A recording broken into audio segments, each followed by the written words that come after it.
What's up, team? Yo, we're gonna get started in just a few minutes here. You guys are doing well? We'll jump in a few minutes. I'll go pee real quick. BRB.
Are doing well. Welcome back to a little agency therapy. We're jamming today.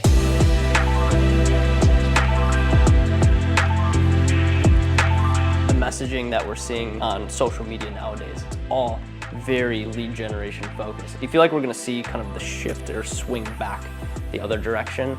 No. Free resources, lead magnets. The list is endless.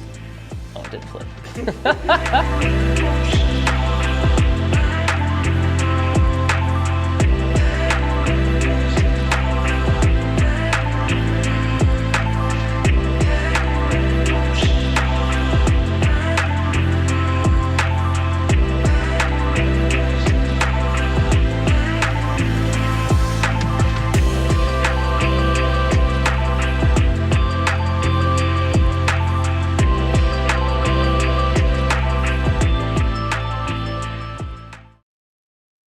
Yo, what is up, crew? Hope you guys are doing well. Welcome back to a little agency therapy. Stoked to be back today, guys. We have a really fun live stream for you guys today. Sudsy in the building. Good to see you. Good to see you as always. Yeah, we have a lot of cool stuff to cover today. We got about a 3-hour live stream today, which is going to be the first ever. So new agency therapy style. We're changing things up into this new year. So hopefully you guys are going to enjoy this. One of those ones that you just kind of like leave on the TV and you just listen along as you guys are kind of going throughout the day. So we need the real mic connected. Well, let me double check on that. 2 seconds. He said the real mic. My crisp audio is connected. Should be the real one. Let me double check. Give me 2 seconds.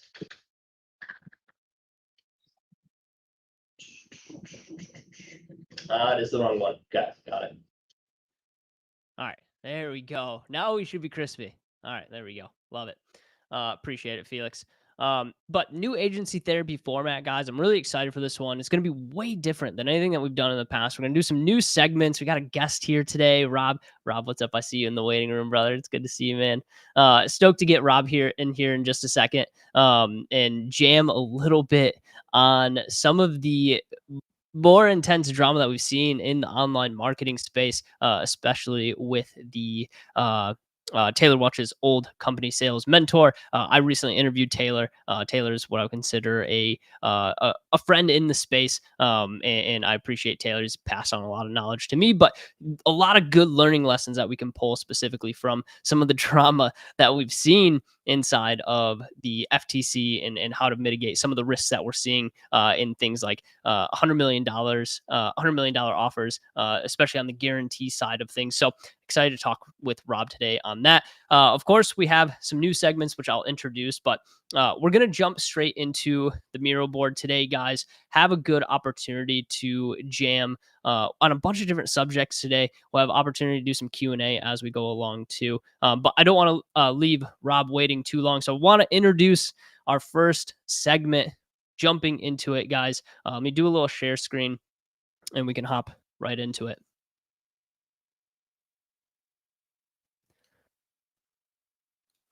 All right. So hopefully you guys can see my stream board. As you can see, there's a lot more action going on inside of the Miro board today. And I want to kind of break down each new segment that we're introducing into agency therapy. And then we'll bring Rob in because that's going to be the first segment that we specifically talk about today. But what's changing? What's new in agency therapy? What has changed? Well, you guys know that we, in traditional agency therapy sense, about an hour long. And what we do during these agency therapy sessions is breaking down some sort of lane of the agency model, whether that is from lead generation, sales, fulfillment, HR, finance, right? We break down something inside of one of those lanes to help you guys grow and build a more systemized agency. So what's changing? Well, one is going to be the length, right? So we're going to have 3-hour segments now. These agency therapies are going to be more prepared. We're going to have more to them. Combination of an entertainment value, maybe some interviews along the way, things like that. Okay, so we're gonna just have a lengthier live stream. I think it's gonna be more fun for the viewers to watch. Right in these segments, new ones coming into the fold, guys. Today we're gonna be having a little marketing mayhem segment, which I'm really excited about, and that's where Rob's gonna be joining us. So groundbreaking ad campaigns, the hottest drama in the marketing space. We got it covered. We'll talk about all these cool things inside of the space currently. Any drama happening or anything specifically that you guys need to be in the fold on. We're going to cover that in our marketing mayhem segment. The next one, another new one is going to be the Guru Gauntlet, which I'm super stoked on, where it's basically, hey, I'm going to take a critical eye to the latest content from what we consider renowned marketing experts. So get ready for some unfiltered reactions, insightful critiques, and some hard-hitting feedback. As we go into some of their strategies, trends, I'll give some advice and some things that I've seen work on our side. Might give some course correction as well if there's some things that I don't necessarily align with. But here's the thing is like, this is just opinion, right? So at the end of the day, this is my opinion versus someone else's. You could take whatever opinions you want, but we just want to break down what is going on in the space, what people are talking about, and be able to give maybe another perspective or align with someone on a perspective. And then, of course, we have agency alchemy, this is the traditional format of agency therapy where we'll actually break down something inside of the agency model, whether that's something on lead generation, which is what we'll break down today. Maybe it's something on finance or specifically fulfillment systems, right? We'll break something down, give you something tactical to take home so you guys feel like you have something new to implement, some homework from the live stream. So if that sounds good to you guys, give me a little thumbs up in the chat if you guys are ready to rock. We have lots of fun segments. And the first one that we're starting off with is a little marketing mayhem, baby. We're super stoked on this. And for the next live stream, guys, I will do this. We're going to do a little Marvel exercise, but I'm not going to ruin the surprise because here's the thing. Rob's with us today, and I don't want to leave Rob waiting too long in the waiting room here. So I want to get him in the fold on this. But essentially how marketing mayhem is going to break out is into two specific genres. Okay. We're going to have the drama side and we're going to have the victory lap side. Drama side is, hey, kind of like the losses inside of the marketing world as of recently. Some things that are kind of hitting our landscape that you need to be in the fold on, whether that's something to learn from or just talking about a little bit of like, hey, don't do this type of thing. And that way we can course correct and make sure you guys are on the right path, right? And then the victory lap side, we want to celebrate some wins or some things that have been happening in our marketplace, put something in the spotlight that is exciting, new, and will hopefully give you a different perspective on the space. So jumping into our first segment, inside of marketing mayhem, we have our drama segment, and I'm stoked to bring Rob into the fold here. Rob, it's good to have you, brother. How we doing? Hey, I'm doing good. How are you? I'm doing great, man. Welcome into agency therapy. We're super stoked to have you here. Yeah, thanks for having me. I'm stoked to be here. Can you hear me okay? Everything sound good on your end? Yep, everything's good. Okay, cool, man. You ready to hop into this thing? I'm ready to go. All right, man, let's do it. So some of the drama, some of the things that have kind of been unfolding and some stuff that we've seen is FTC kind of coming after some of the larger, what we consider, I guess, gurus in the space, right? More on like their earning claims, things like that. And the biggest one is the sales mentor. And I'm local here in Nashville, so I actually know Taylor Welch decently well. I know a lot of the people involved inside of this, and so I was very interested because I saw you post on Twitter on hey, like this is something new that was coming out. I've seen you write some tweets specifically on this, but I guess like initial thoughts on this. Like this is something that actually that's been in the works for some time now, but $16 million going back to the FTC, and then $1 million for refunds. What are some like the initial thoughts when you first kind of saw this hit our space? Yeah, this particular news about traffic and funnels was not surprising.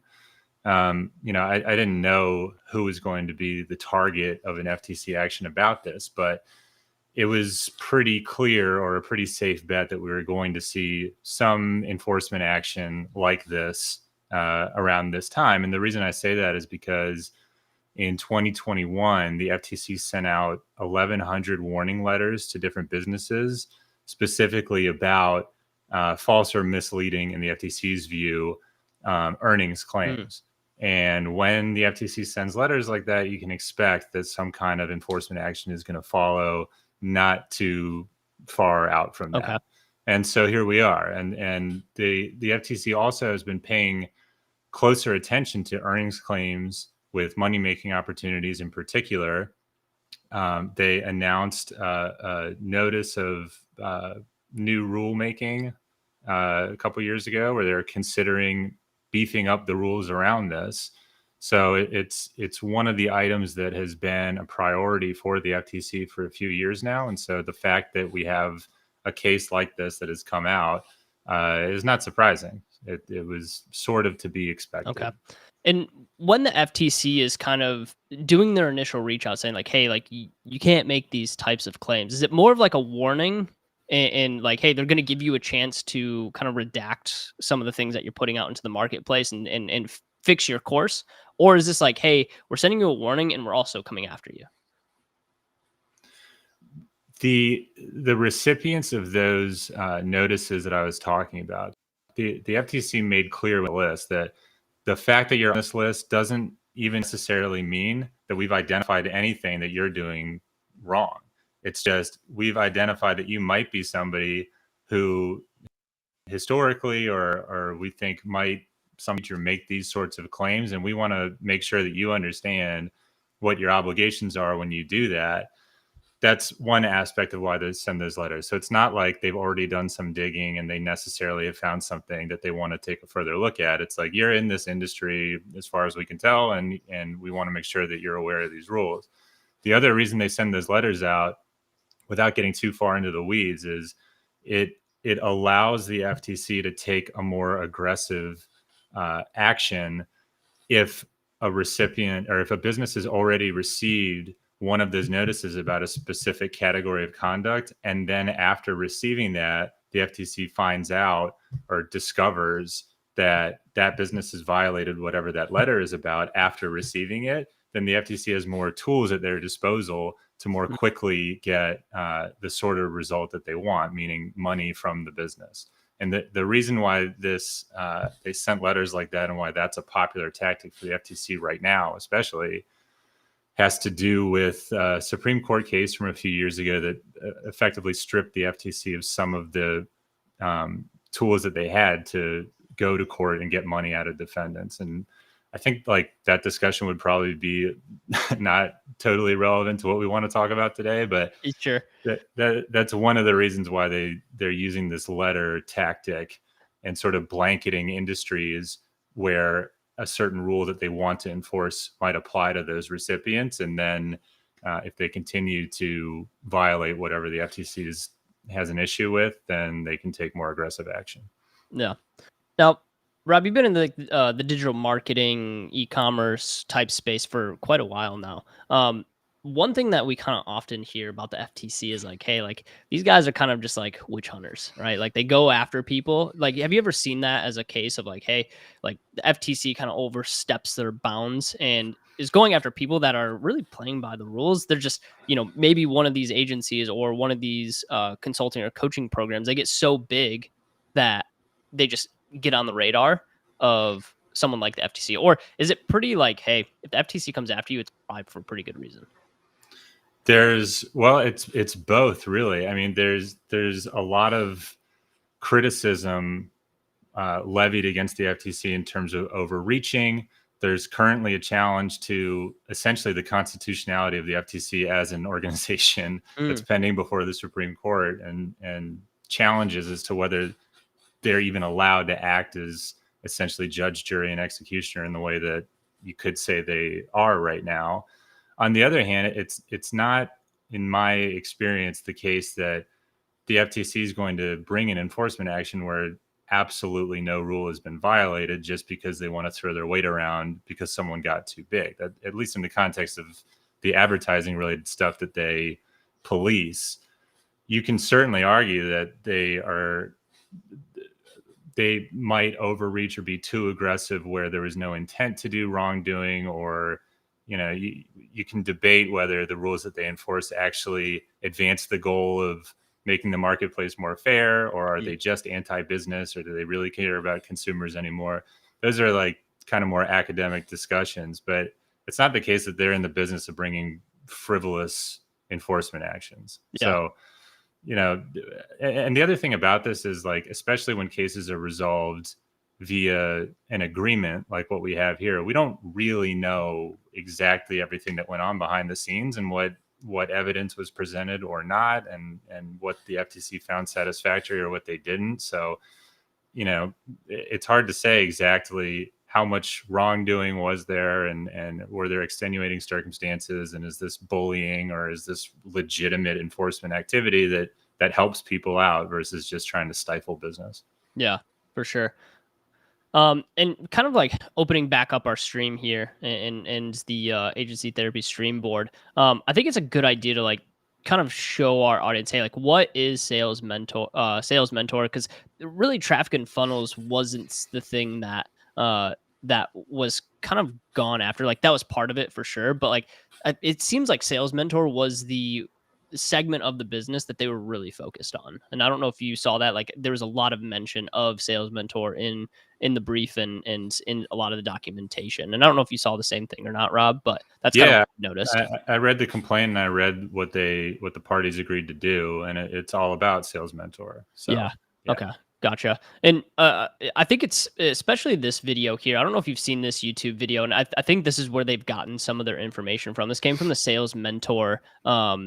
If you think inbound closer is a scam, watch this first. This came from the Sales Mentor YouTube channel, which actually got 2.8 million views on it, which maybe is where this started to hit the radar with this video and the virality of this video. It's pretty short. Do you care if we jump in here and just listen to this real fast? Sure. Okay, cool. All right, let me just make sure. Can you hear this when I play it, Rob? Something interesting for you. Hey, how much money did you... You can't hear that? I can hear it, yeah. Okay, beautiful. I just want to make sure.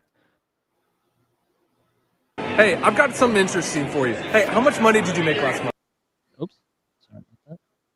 I've got something interesting for you. Hey, how much money did you make last month? $26,000. $26,000. Just wait. Hey, real quick, I'm sorry. How much money did you make last month? 14 grand. 14 grand. There's more. Just wait. It doesn't stop. Hey, excuse me, Anthony. Hey, how much money did you make last month? $5. I'm just kidding. Last month I made 25K. 25K. These are all actually students of mine, and if you want to know a little bit more about what they actually do for this kind of income and what I've taught them, keep watching. It might surprise you. See, if you're anything like me 2 years ago, then you're probably fed up with your 9 to 5 because your work feels meaningless, and you can't imagine punching the same clock day after day for the next 45 years. So in the back of your head, you're constantly thinking, man, there's got to be a way out. But then one day you're scrolling through Facebook or Instagram and you see an ad that's all about writing your own ticket with drop shipping, affiliate marketing, or starting an agency or whatever the hot new promise is. So you sign up and watch the webinar, and 2 hours in, you're thinking, man, this sounds like it'll take a lot of work, stress, and time. You've got to build a business, make websites, handle inventory, handle products, do all this stuff. And you know it'll probably take months before it even starts to pay off. So you get to the end of the webinar, and what do? You do nothing. No, that's not because there's something wrong with you. I promise there's not. It's not your fault that you haven't found your ticket out, because all of those business models take forever to get moving. And you don't want to spend the next year struggling to build a business. If you're anything like me, then you just want to replace your 9-to-5 ASAP so you can earn a solid living on your own terms. Or that's how I felt anyway. So today, I want to show you something different. I'm not going to ask you to watch a 2-hour webinar, and you don't need to start a business or market your services or handle inventory, hire people, fire people, deal with suppliers, drive traffic to a web.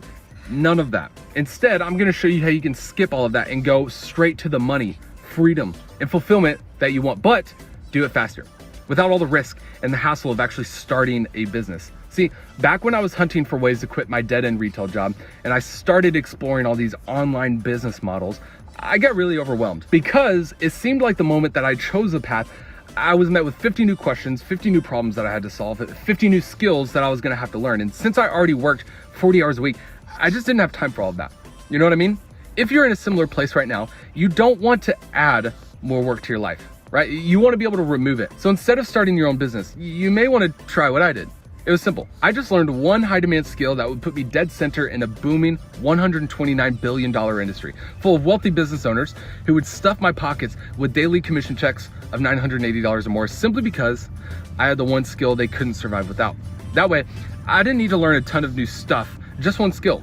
And I started making more money than most entrepreneurs, except I didn't actually have to start a business because using the skill, I plugged into businesses that already existed and shaved off those daily $980 commission checks for helping them. So what happened? Well, I'm not gonna give you some ridiculous claim like you normally hear on these ads and tell you, I made $3 million in 3 days or whatever. Within a week, I had people lining up to pay me. Within 2 weeks, I had already made $15,460 in commissions. And within 21 days, I looked in my bank account and I saw something crazy. I had earned more money in those 21 days than I had earned in 6 months at my old job. Not to mention, I did it part-time on my own schedule, using nothing but a cell connection, so I could earn a stable 6-figure income on my own terms from anywhere I wanted. Now, I know all of this might sound hard to believe right now, but if you're interested, I'm happy to show you step by step how I did it. Because after doing this for more than 2 years, I started teaching others. And believe it or not, more than 1,621 of my students have replaced their entire 9-to-5 jobs in as little as 21 days by earning these commission checks part-time on their own schedule from anywhere that they can take their phone, just like me. So if that sounds good to you and you want to replace your 9-to-5 in 21 days too, please put everything on hold and watch this free 23-minute demo that I've recorded for you on the next page, because inside that demo, you'll learn everything you need to know about this high demand skill, why it's so valuable, especially right now, and how I use it to earn $15,640 in my first 3 weeks of getting started. Plus, I'll show you step by step how 1,621 of my students have replaced their 9-to-5s in as little as 21 days. So go ahead, click the link now, and I'll see you inside. All right. So obviously, this is an organic video, Rob. I guess when kind of looking at, I guess, some of the claims, and if you look at the FTC breakdown, one of the claims that they talk about was actually in this video. And that's why I put this video in there, is because they actually broke this video down. From your perspective, what are some of the, I guess, like, no-nos that we kind of saw in this video? So, and some things that were okay, because here's the thing, is like, he even mentioned like, hey, like, I'm not making a claim about making all this money, but then immediately after that, it was like, hey, I made $15,000 in X amount of days, right? Which seems to be more of the claim side. So I'm just curious from your side, like, hey, what are you seeing in that video that is like, hey, on an organic channel perspective, this is what we can do, this is what we can't do? Sure. So speaking of claims, this is probably a good time for me to say, what I'm saying here is not legal advice. I'm giving information. I'm a lawyer, but I'm not your lawyer. If you're listening to this, if you have specific questions about your situation, you should reach out to an attorney to discuss it. But I can explain what the FTC took issue with in terms of this video, and sort of generally the issues that pop out. Having just watched that, the ad has a lot of like the greatest hits that the FTC does not want to see in money-making advertising. And, you know, whether it's organic or whether there's dollars spent behind it, doesn't impact whether a piece of content is advertising or not. You don't have to have spend behind it. It can be organic. It can be something posted by your affiliates or influencers that you're working with. That will be treated as your advertising if you have some control or connection to whoever's posting it on your behalf. So, I mean, in this video, you have statements like quit your 9-to-5. That is something that the FTC has said over and over again is the sort of claim that they're very concerned with, because they don't want people to be misled into thinking that if they buy something, then they can, you know, support themselves through whatever income is that they're getting out of this program or this opportunity. You've got the Lamborghini Huracan, which has for some reason become like the car of quick money entrepreneurship. And the reason I point that out is not just because that's kind of funny to me, but because the FTC has said even there's express earnings claims like earn this amount of money and in this amount of time, but there's also implied earnings claims in the form of what the FTC calls lifestyle claims. So even if he didn't reference or if anyone doesn't reference numbers in whatever pitch they're making, if I'm talking to you about this opportunity I have for you while I'm on a yacht or while I'm driving my Lambo or what have you, the FTC could say, well, the implication there is that if you take this program, you'll be able to afford this lifestyle and have these cars and the sort of money that allows you to live the lifestyle I'm showing to you. You know, there was the mention of I'm not making an insane claim like $3 million in 3 days, but I am making very specific claims about what you can expect to make, and that, you know, $980 commission. And then you also have issues of relaying student testimonials in that first part of the video. And so there's a number of issues within that.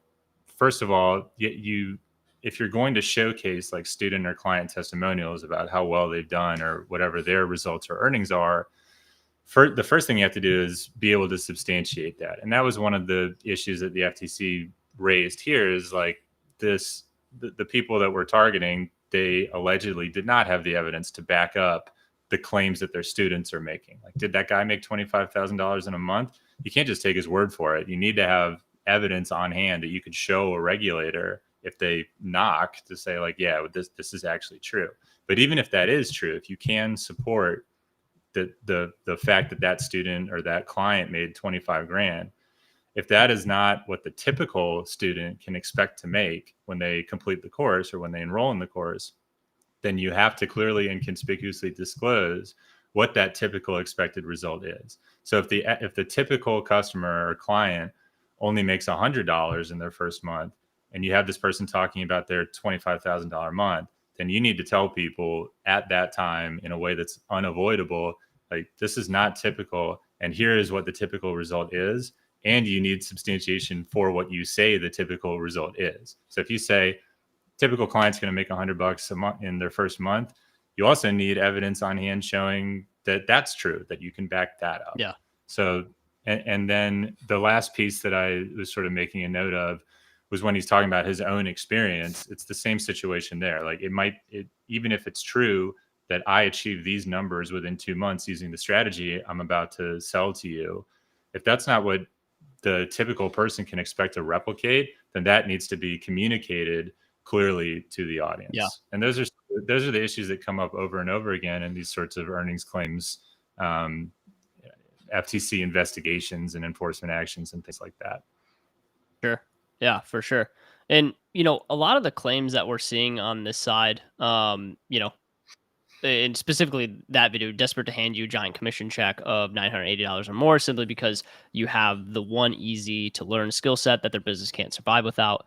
Stuff your pockets with daily commission checks, $980 or more. It's virtually impossible not to enjoy a job replacing six-figure income, even part-time. And then fat commission checks on 40% of your calls, right?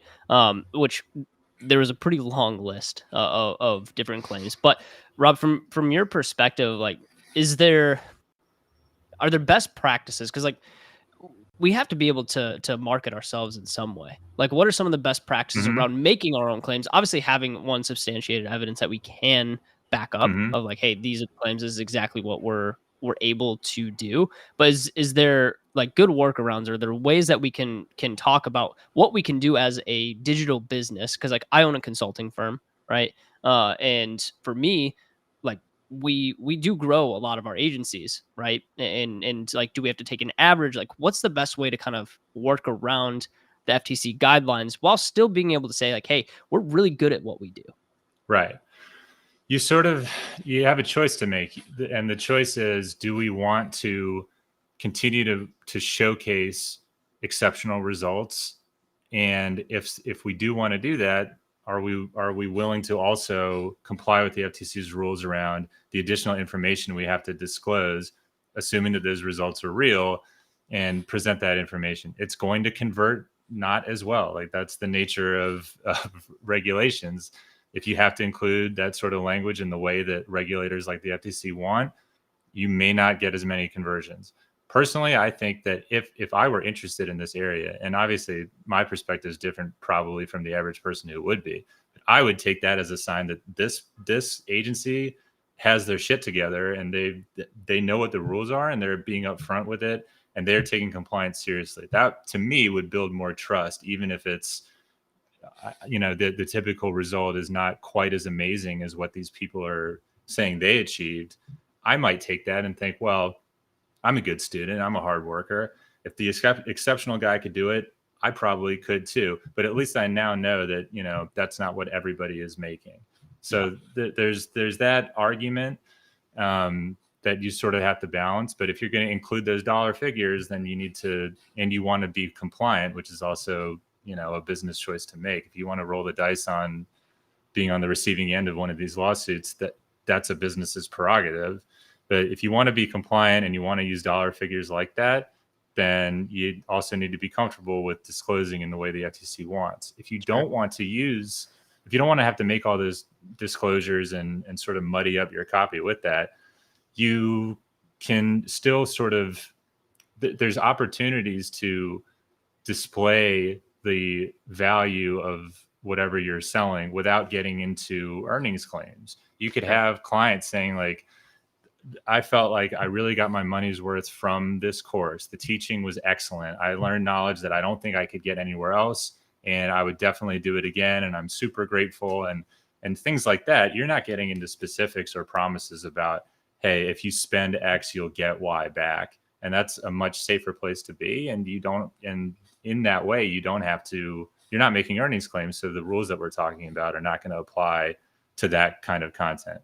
Sure. And I'll remind everybody, like, it's not really like black and white. You should always have your stuff reviewed to make sure you're not inadvertently making the sorts of claims that require disclosures and that sort of thing. But that's the balance. It's like, how specific do we want to get, knowing that we also have to make these disclosures, versus do we want to keep it a little bit more broad and stay away from making earnings claims as a way to pitch the value of what we're trying to sell? Yeah. Specifically for like an agency model, something that you often see inside of a lot of agencies is case studies. So case studies around, hey, we took, X, Y, and Z brand from, say $100,000 to $200,000 within 6 months, right? As a case study, this is exactly how we do it step by step. Here's the numbers. Here's inside of the ad campaign account. Here's exactly their P&L, stuff like that. Like, as far as utilizing that case study in a pitch for a client, or even running that as like a paid ad of like, hey, here's what we did for this specific client. Is there still regulation that we have to be careful of in running an example like that? Yeah. And it's all of the same regulations that we're talking about right now. Okay. Gotcha. So still have to be very careful, because it's implying that, hey, this one client went from 100,000 to 200,000. And if for some reason we can't do that across everybody, it's implied that we can. And so we could potentially get in some trouble for a claim like that even. Right. I mean, it also depends on what industry is not the right word. It depends on who your potential clients are. If you're doing B2B sales, a lot of the stuff is not applicable. The FTC is concerned with consumer protection. So general population, like, hey, get into the agency space. We'll help you build a $10,000 a month agency.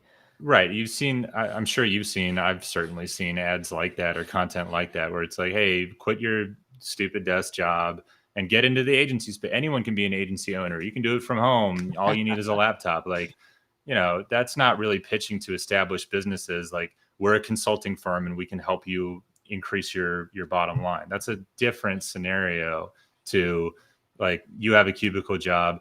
That sucks. Everyone should be an entrepreneur. And if you trust us, we'll make you rich. And that the latter is what the FTC is concerned with and what they try to regulate, what they do regulate. Okay, got it. So we might have a little bit more leniency if we're going B2B versus, direct, kind of like direct to consumer, not direct to consumer, but more like B2C type thing. Right.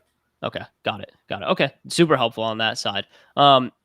So talked a little bit about the claims. Going into more of like the judgment side of things, and I was curious to get your opinion on this as well. There'll be some turnover money going back into some of the consumers. So 600K from Taylor, and then 400K from Evans, Chris Evans. On the total monetary judgment, because it's like, hey, $1 million going back to the consumer. What happens with the rest of this money? So what happened is the FTC made a calculation, and these calculations are somewhat of a black box. But first of all, they address what consumers spent on these programs, and I think the figure they came up with was around 29 million or something. It was in the 20s of millions, and so they determined that in order to address the consumer harm here, that $16 million figure is appropriate.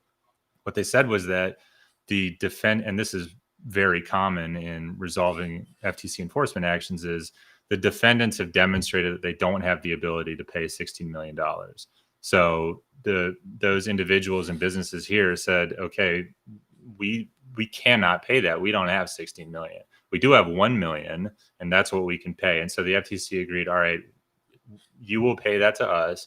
We're going to take a lien out on your home to secure that in case you don't pay it. And if it turns out that the financial documents that you've supplied to us showing that you can't pay are false in some way, then you're going to owe us all of the $16 million immediately. But if you can show, like, look, we can't pay that, then you'll pay what you can pay, basically. And then the rest of the judgment is suspended, is what they call it, once that smaller fraction is paid. So if they had $100 million, they'd be paying the full 16 back. And out of curiosity, say someone had a majority of their assets, like would they liquidate assets to pay off the $16 million? I guess is the first question. Yes. Okay.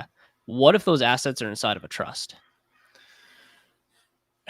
Generally speaking, that's not going to matter. The FTC is going to follow the money, especially in a situation like this where the individual owners of the business are named in their individual capacity. So you have the business entities, the LLCs or the corporations or whatever it may be, named as defendants, but also the owners individually.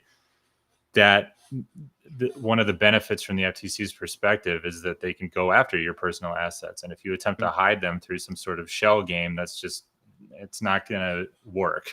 It's not going to pan out. They're going to find it. No. And even if it worked, if they later discover that you did that, then you're going to have to pay all of it. Sure. And sure. So, right. There's not, generally speaking, any way to sort of shovel your assets somewhere that it's safe, so to speak, in this situation. Yeah. Okay. So essentially what's going to happen is, like, they'll pay $1 million. And then that 15 million is forgiven, or is there essentially, yeah. Okay. Got it.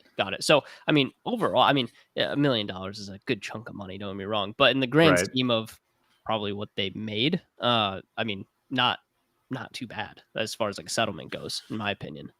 Right. I mean, it's a reflection of what the FTC thinks that they can get and what is still available. And it's like, all right, we'll take $1 million and give it back to people that were, in their opinion, harmed to the extent that they can. Yeah. And it's like, yeah, they made 26 million, but apparently they didn't keep it, or if they kept it, they immediately spent it in ways that can't be recovered. Yeah. So it's really hard to say, like, how well they made off, so to speak, and whether it was, worth it to do that. I think generally, like, the dollar figure also doesn't tell the whole tale. I mean, they're banned from making earnings claims like ever.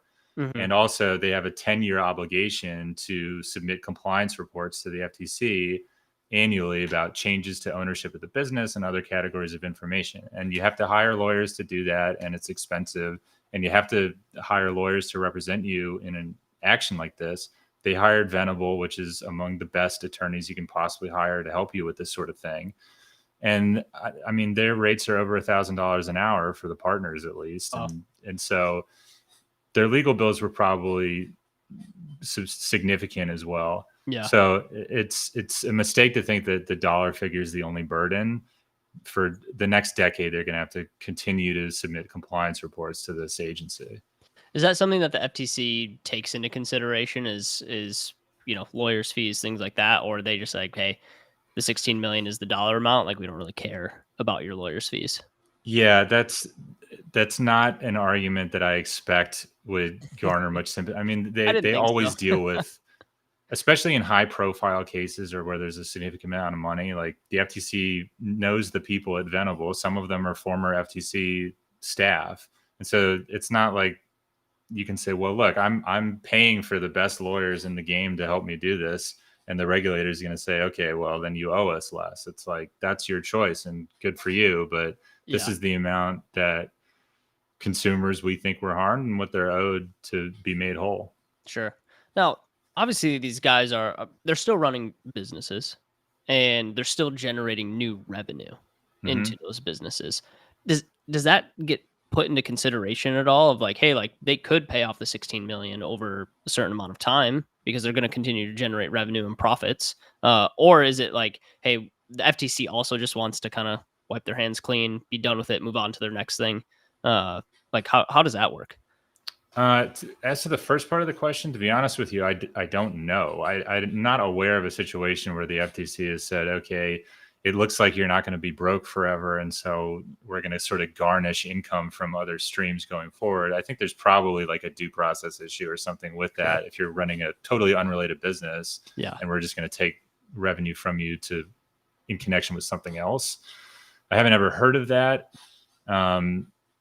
And I can't remember the second part of the question now, but no, you're good. You're good. I shouldn't be question stacking. That's sales 101 right there. Don't question stack, right? No, the second part of the question was around like, can the FTC like kind of like not necessarily right, like was their strategy just like to wipe their hands of it? I mean, they prefer to resolve things sooner than later in a way that's satisfactory, and so they can get the headline and they can get it out there and people will tweet about it and it gets exposure, and that's part of what their goal is with these in selecting who to go after in some cases, and how and in what way to resolve them. Of course, what they like is to have these sorts of headline making endings to the story so that other people in this space talk about it and are aware of the rules, and hopefully there's some they're dissuading other people from ending up in the same situation. So do they want to resolve things sooner than later also? Okay, got it. And then the last little piece here is kind of like some of like Taylor's response to some of this. And I put a little picture of Wolf of Wall Street down here because, I mean, we've seen stuff like this happen in the past. And, someone like Jordan Belfort, and I don't think Taylor's anything like someone like Jordan Belfort, but like you kind of look at some of these situations and we feel as if it's like, hey, it's going to be like ruining our reputation, things like that. But at the end of the day, it's like, I know so many people who love Jordan Belfort as like a sales professional and actually like buy his products now, things like that. So what is the bounce back for something like this when someone goes through an FTC, lawsuit? Like what happens on that side? Like what's the best way to kind of move forward as a business owner? Yeah, it varies so much. I'm surprised at how many people sort of hold Jordan Belfort up as a blueprint for what to do instead of like a cautionary tale of why you shouldn't defraud people. Sure. It's something that's just bizarre to me. But in terms of moving forward, I mean, it's not great that anytime someone looks you up in the future, you're named as a defendant in an FTC action. I think Taylor's response to it was thoughtful, and I would never recommend that somebody respond in a way that just denies all, that makes it seem like, oh, this is bullshit, and responds with aggression.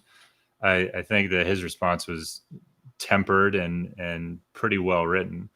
And I don't know that there's much more that you can do other than, if you want to issue some statement like that, say what you want to say, as long as you're staying within the bounds of, not stoking the flames anymore, and then move on. And eventually things blow over, and you can have a fulfilling career after this sort of thing. I mean, there have been people who've been imprisoned for fraud and related to false advertising, and they come out and they're able to keep going. I mean, Billy McFarland got out of prison and is trying to raise money for like music festivals again. Fire festival and people too, are man. giving him money. So like, it's certainly crazy. it's not the end of the world for everyone, as long as they play their cards right going forward, and hopefully learn whatever lessons there are to be learned from this kind of event. Yeah, for sure. Well, Rob, man, I appreciate you coming on and jamming with us on this stuff. Anything else, like any other guidelines or anything that, you feel like we should be aware of as far as like the FTC side goes? I mean, there's so much that they cover, and in terms of what they want to, in terms of what is under their umbrella of enforcement, and what goes into what constitutes false or deceptive advertising, and then things on more like the e-commerce side of it with subscriptions and sales pricing, environmental claims, made in the USA claims, reviews. There's a lot that goes into it. So I rather than try to address all of that, I think having somebody on your team, whether it's your in-house counsel or someone outside that you work with, if you have a question like, I don't even know what I don't know about this, what are the rules I need to be made aware of? Can we take a look at this? Have other people gotten in trouble for this? At least understanding what the risks are can save you a hell of a lot of headache down the road. And so, yes, I'm biased because I'm an attorney that does this, but I think the investment in at least understanding, like, you have to know what the rules are to obey them, to play the game. So at least getting your arms around, like, I'm in this industry, this is the sort of content I'm putting out, what do I need to know about this? That at least arms you with understanding where the traps might be, and if you want to take a risk that you now know that you're taking. Yeah, for sure. And then as far as like, people are wanting to learn about this because it has been a topic of discussion ever since the FTC went after Traffic and Funnels and Sales Mentor. Like we started talking about this immediately in our digital marketing circle. Where can people learn more about this? Obviously, your Twitter. I see you guys posting a decent amount about topics like this, but like, where can people really start to grasp, learning about these regulations? Even though a lot of what they put out is kind of dense, I'll give it to the FTC for putting a lot of the information out in a way that's consumer friendly and digestible. I check the FTC's website first thing in the morning every single day to see what's new and what they're putting out there and what's coming down the pipeline. There's a number of firms that also have blogs dedicated to advertising law. Venable is one of them. There's a couple others that I also check daily to see if I'm missing anything that they're paying attention to, so that I can make sure my clients are up to speed. So between the FTC's site and those blogs, and I will plug my own Twitter. Yeah. I think that's a good starting point. There's not that many other resources or ways that I would suggest, unless you want to dive into reading case law all day, that can sort of get you up to speed on this. For sure. And then last question on my side, Rob, is, looking to work with someone like you, when is the right time to bring, someone like yourself on board to help check regulation, make sure things are in compliance, whether you're running an e-commerce brand, whether you're running consultancy, agency, like, when's the right time to reach out to someone like you? I think if you're at the stage of just wanting to understand what rules you have to play by, the sooner the better. I mean, it's always more difficult if the client has already spent money on a campaign and it's about to launch, and then they realize there's a risk that's baked into that they're not comfortable with taking after they learn about it, and that causes delays in time and money. So yeah, the sooner the better, and it's also cheaper the sooner that you ask. Sure. because there might not be an issue at all yet. You might not have to redo anything. And if you just want to know, hey, is this okay? Is there a problem with what I'm doing with this? An attorney will be able to tell you for much cheaper, here's what you need to know about what your plan is. So really the sooner the better. And it's not like every firm is going to charge you an enormous retainer just to take a look at things. And shop around lawyers. Like, don't talk to just one, talk to a few, make sure they understand you feel like they understand your business. And do you like does your gut tell you I should work with this person? And then do the economics make sense? And that's how I would approach it. And also get referrals from people you trust. That's the best way to find a professional, I think, in any area. Like, somebody else is in my industry. Hey, who do you use for this? And if they've said good things, I always trust that more than something I read online. Yeah, for sure. Awesome, man. Well, real quick, where can people find you? As far as social media, what are you working on right now? Give us a little insight on what you're doing. Yeah, I've been focusing on Twitter a lot more in the last year or so. Before that, I was very active on Instagram. I'm still active on there, just not as much. It's the same handle at Robert Freund Law. And then you can reach me on my website. There's a way to book a consultation there. It's robertfreundlaw.com. Awesome, brother.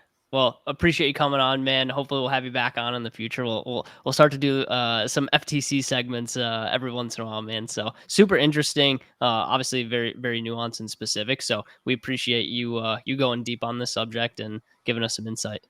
Yeah, happy to do it anytime. I appreciate the invite, and it's fun to chat about this stuff. Yeah, of course, man. Awesome. Well, enjoy the night, man. We're gonna keep streaming here and go through some other segments, but appreciate you coming on, man. And we'll catch you soon. Okay.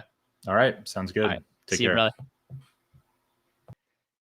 You guys, give it up for Rob. Let's get some Robs in the freaking chat. What an interesting conversation. Definitely check out some of Rob's content. Check him out on Twitter. My hope is that Rob starts a YouTube channel at some point in time, because I think that would be really interesting too. So give Rob some love. Make sure you guys go follow him on Twitter. That's where he's probably the most active currently.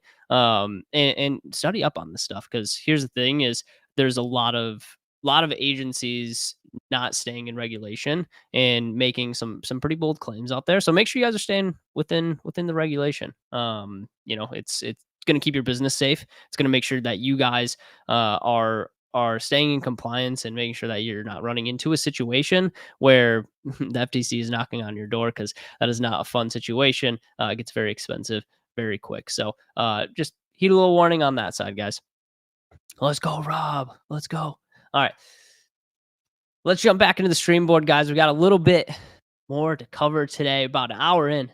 Let's go, Rob. Love it. All right, team.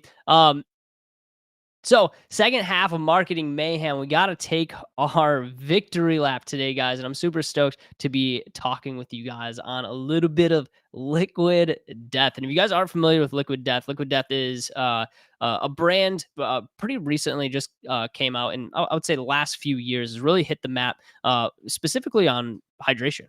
Water, sparkling water, and then recently beginning into more of the flavored side of water and drinks and things like that. But been relatively controversial over the last couple of years, specifically in their marketing, right? And a lot of people have been either very on board with their marketing tactics, or they've been very against their marketing tactics. To give you guys like a little rundown of like what it's actually like as far as their marketing tactics, I pulled a little YouTube video, one of their first campaigns that they ran. Let's watch it real quick.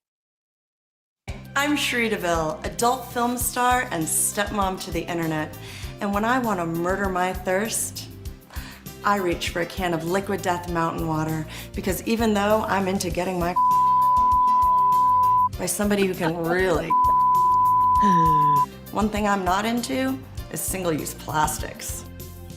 This aluminum can is infinitely recyclable, but plastic bottles are not. Why? Because recycling plastic isn't profitable.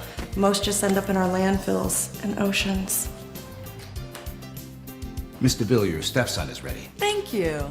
So join me and Liquid Death in our mission to bring death to plastic. Come on, don't f the planet. So Where's my mark? obviously a little controversial on the side of their advertising. Okay. Gonna resonate with a good group of people, also not going to resonate with a very large group of people as well. So uh they take a very interesting approach to marketing. If you've ever seen any of the other marketing campaigns, you know that it's very like shocking whenever you see something from Liquid Death. And so recently in the drama, in the victory lap for Liquid Death, is their latest drama with Arizona Iced Tea, which, if you guys aren't familiar, Arizona has an iced tea with Arnold Palmer. Rest in peace, Arnold Palmer, legend in the golf space. But Arnold Palmer, specifically, you guys, like, if you don't know the background, basically his wife made like this half iced tea, half lemonade back from I think it was like in the early 90s, something like that.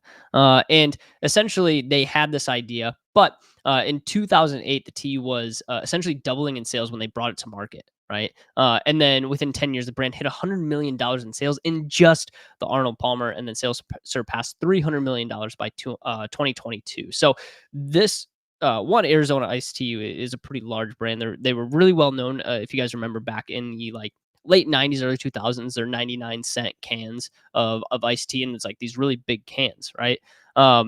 But they started with this Arnold Palmer. It didn't take off, but really fast, but eventually hit $100 million in sales in 2008, $300 million in 2022. And then they even did a collab with Miller's and Core in 2017, where they did $50 million in a alcoholic version of Arnold Palmer. So pretty big brand as far as the drink space goes. Okay, doing hundreds of millions of dollars every single year in just this one type of can, right?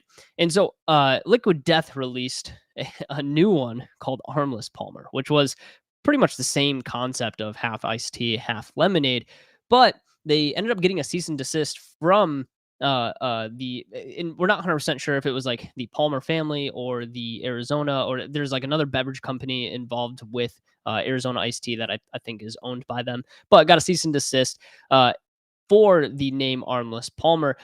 Palmer with the last name, that's what they were specifically going after. And so the funniest thing on here was Liquid Death releasing this statement, a picture of their new branding, because they got that cease and desist, and instead of battling inside of court and paying all these lawyer fees, this was the statement and change that they made.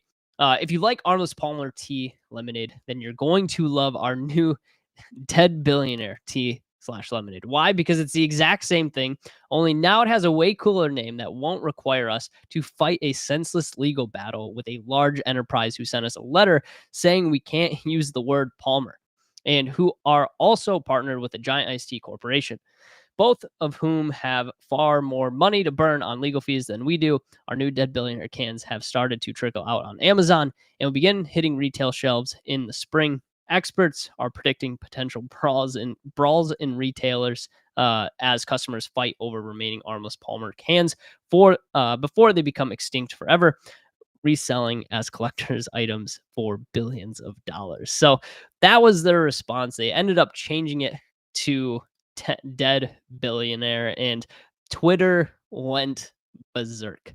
Okay. And on the Twitter side, guys, Morning Brew made this tweet, ended up getting 3.9 million views on it. Pretty absurd. All-time move from Liquid Death just dropped. Company released iced tea, lemonade, drink name Armless Palmer. Arnold Palmer's estate threatens to sue Liquid Death over the name. Liquid Death rebrands to Dead Billionaire. Okay. So some positive from that. Okay. But then you have the other side. We have Lou over here, apparently a golf stat pro. This is repugnant. And then we had Cody over here, masterclass in marketing. So all of our marketing friends really enjoyed the shift and the pivot here.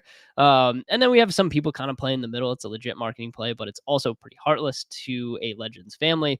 They own the name. I can't call my new iPhone an iPhone, or my new phone an iPhone. Sue is probably being tossed around. I bet they got a cease and desist. And then tasteless Gen Z marketing tactics don't build long-term relationships. Okay. And then you had people just tweeting to tweet. Arnold Palmer definitely didn't die a billionaire. Okay. So a lot of action, a lot of impressions generated from this not even marketing campaign, but just a response to a cease and desist that Liquid Death got, and hence why it is on our victory lap today, is because hey, what's the saying again of any press is good press, right? So got a lot of viewership, they got a lot of traction. I think they probably pushed away the golf community, especially people that are really into golf. Like Arnold Palmer is an absolute legend. He's very known for his philanthropy and giving back to the golf community. So I'm pretty sure the golf community doesn't really fuck with Liquid Death anymore. But I will say, from a marketing standpoint, I mean, savagery from a marketing standpoint. So that's our victory lap. I'm sure that they sold a ton of these cans. I'm sure they will continue to sell a ton of these cans, because I don't think too many people care about the change of the name or the drama that is behind it. They probably lost a good chunk of the golf community, though. So, and that ends our marketing mayhem segment. Hopefully you guys are enjoying that. Lee Media said, "This makes me thirsty." Adam, it was Lipton. It wasn't Lipton. Dude, Lipton is trash. Horrible tea. Horrible iced tea. No one drinks Lipton, man. Get out of here with that. Hopefully you guys enjoyed that segment. Hey, let's get some chatter going on. If you guys are enjoying these segments, come on, jump in. Zach said, seriously interesting convo. Rob's the man. Dude, Rob is the man. If you guys missed that, make sure you go back. We talked about a little bit of the FTC compliance, some of the drama happening in the marketing space currently. All right, you guys, that moves us to a brand new segment called Guru Gauntlet. And I was super stoked on this, guys. Doing a little review of some of the gurus in our space. We'll be watching some of the videos. We'll do some live reactions. We'll give some feedback on some stuff. And the first one that I'm really excited to jam on is from a dude named Brian. I found this dude named Brian searching for new ideas around Twitter, how to create Twitter content, because Twitter is something that I'm leaning into, just like Rob was, but something that I've been leaning into recently. So I wanted to do this review of Brian's video because I watched the whole thing from beginning to end, and it was really solid, and I thought it would be fun to share with you guys. And then we have a second one that we'll review as well. So let's hop into it. So, how to write Twitter threads that make you money. Brian, let's jump in. And dude, this guy cracked me up the whole time. He's a savage. He killed it with this video. $11,510 per month. Let's see if this video is worth giving a shot. Let's put him through the Guru Gauntlet. Let's jump in. Editing and writing. This guy knows what he's talking about, and they are more likely to want to book a call, and they're more likely to want to work with you. And if we can address these wants and pains and show them, hey, I can address your pain because I understand it, and I can help you convert your pain to a want. And the way that we do that, we give away too much value through actionable advice and insights. Hey guys, welcome back to today's video. In today's video, I want to talk about how to write threads which make money, because on Twitter, what I'm seeing. So we gotta address the very beginning of this is how to write threads. I freaking love that. I love the accent. Kills me, bro. Crushing it. Is that there's many people who write threads to get likes, right? So they storytell to get likes, or they write platitudes in order to get likes. But what I want to talk about is how to write threads which make money. So, which is so true. A majority of people will write their copy to get engagement or to get impressions, but not necessarily to make money. And if you guys are looking to generate more revenue through content, then you have to learn how to not just do something that is going to allow people to like, hey, just like the content or engage with the content. Because here's the thing, is the end goal is always going to be making more money. So he's spot on here that a majority of people will write for likes or comments, but they won't make a single dollar off of that. Now, I think there is a place and a purpose for, writing content that is going to be engaged with and resonates with the audience. But if your goal is to utilize your platform and whatever platform you're posting on to generate more deal flow, then you need to learn how to Evan? Did I get that right? Brian, sorry. What Brian is essentially showing us is, hey, how do you write threads that make money, not write threads that are just going to fish for engagement. Let's dive right into it. So, how to write threads that make money. So first of all, who am I? I'm Brian. You can follow me on Twitter at BoomerBrian. It was recently my Everyone, birthday. real And quick, this picture I took. everyone go follow Boomer Bryant on Twitter. Let me know how many followers did Boomer Bryant have? I'm so curious. But we should go follow this dude. Because yes, little sneak peek. I already watched this video. It's a really solid video. So go give Boomer Bryant a follow on the old Twitter here. And I run a Twitter ghostwriting agency for agency owners to add 20 to 50K in monthly revenue. In essence, I get clients for my clients. And these are just some results and booked calls that I got, right? So these are all from a single tweet, right? These are just a couple of them. And one of my case studies is I took an agency owner from 5K per month to 17K per month in 3 weeks. You can watch the video. The link will be in the description. It's another case study. I got a client 13 booked calls in the first week of working together. Right? You can watch this other video about how I book calls with Twitter. So this is a screenshot from the conversation. Right? How many calls did you book in the last week, by the way? He said 12. We got on a call later. Bro, Discord is a wild landscape. Like, this is a conversation you're having, and this is someone's actual username. That's absurd. Clarified it was 13. So let's dive right into it. What is a thread? Right? So a thread in essence is long form Twitter content. And these are just some threads that I have, right? Spoke to a guy who made 12K in his first month on Twitter as an agency owner, basic B2B offer, no fancy tweets, no complex funnels. And here's the breakdown. Another one here is high ticket B2C coaches, right? You need 3 types of content and an additional 10 to 30K per month to your top line. My formula to book 10 to 20 calls per week with Twitter. Steal this, right? So the reason I'm only showing the hooks here is because the hooks are the most important part of a Twitter thread, right? Because if we don't get people to read the first tweet, we can't get them to read the second, we can't get them to read the third. So the first one is the most important, where you will hook them into the story, and then the body will do the rest of the work. So already, you know, you could tell that Brian has some experience in the copywriting space, right? Talking about hooks, talking about, hey, make sure your hooks are really solid, because they don't read your hook, they're not going to read the rest of it, right? Same thing's true for ad creatives or when you guys are shooting creative. If the hooks don't set in, then there's no way to get them to your call to action at the end. So the hooks have to be written well, and you should spend a majority of your time writing the hooks. Right, so the hook is the most important. So we're going to talk about the hook first and how to write a killer hook that will get people into your thread and onto your profile. So what is the purpose of a thread? Right, there are 3 main purposes of a thread. First is to build trust at scale, to prove competence, because when people read your long form tweet, when people read your thread, they get an insight into the inner workings of your brain. They get to see, oh, this guy is an expert in this. This guy knows what he's talking about. And they are more likely to want to book a call, and they're more likely to want to work with you. Number 2, right? Top of funnel content. It builds your brand and reduces your need to do cold outreach. So this is something that a lot of people don't realize, is that it does fill your top of funnel when you start posting content. Now, whether you have that, whether you have those names, emails, phone numbers captured from that is one thing, because a lot of content isn't going to capture that information unless you're putting some sort of 2-step behind it, where you're posting on the platform, and then you have a link or something that is going to direct them to a form capture of some sort where they're collecting name, email, phone number, right? But it does build out top of funnel, and we know that top of funnel is very low trust, right? And we have to build that trust throughout the funnel, right? So with that being said, content does help us build that top of funnel, but it also helps bring people into what we consider like middle of funnel and build that trust, especially the more that they start consuming our content. So 100% true. Like, if you guys are going to write things that are going to build trust with your community and the people that you're trying to land as clients. Reach. Threads have the most viral potential, right? And if written correctly, they can get you both likes and cash, right? So it's the ultimate top of funnel content, because people interact with your posts, more people will like your thread, and then you can just DM them. You don't have to do cold outreach at all. All of the outreach that you do is to warm prospects, so they are more likely to convert. So yes and no.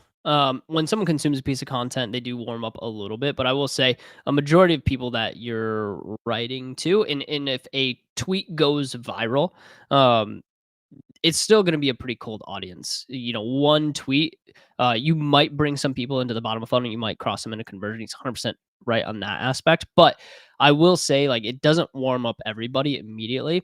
A lot of people like to see repetition, right? And I think at some point in time, he's going to talk about the consistency of posting content on a platform like this. But you, one, have to be consistent with it and understand, like, just because you wrote one viral tweet doesn't mean that you're going to build a ton of trust in your specific niche. So you have to continue that habit and continue to warm that audience up, because it doesn't just happen through one. You might get some that you build trust and you fix a problem for them, or you've added enough value where that trust is built. But that consistency is what builds that audience that is going to trust you long term, right? So got to be consistent on it. One thread isn't going to be enough. And number 3, lead gen, right? You can get people to DM you with call to actions. So at the end of every thread or within the thread, you'll put a call to action to get them to DM you, or you put a call to action for them to book a call.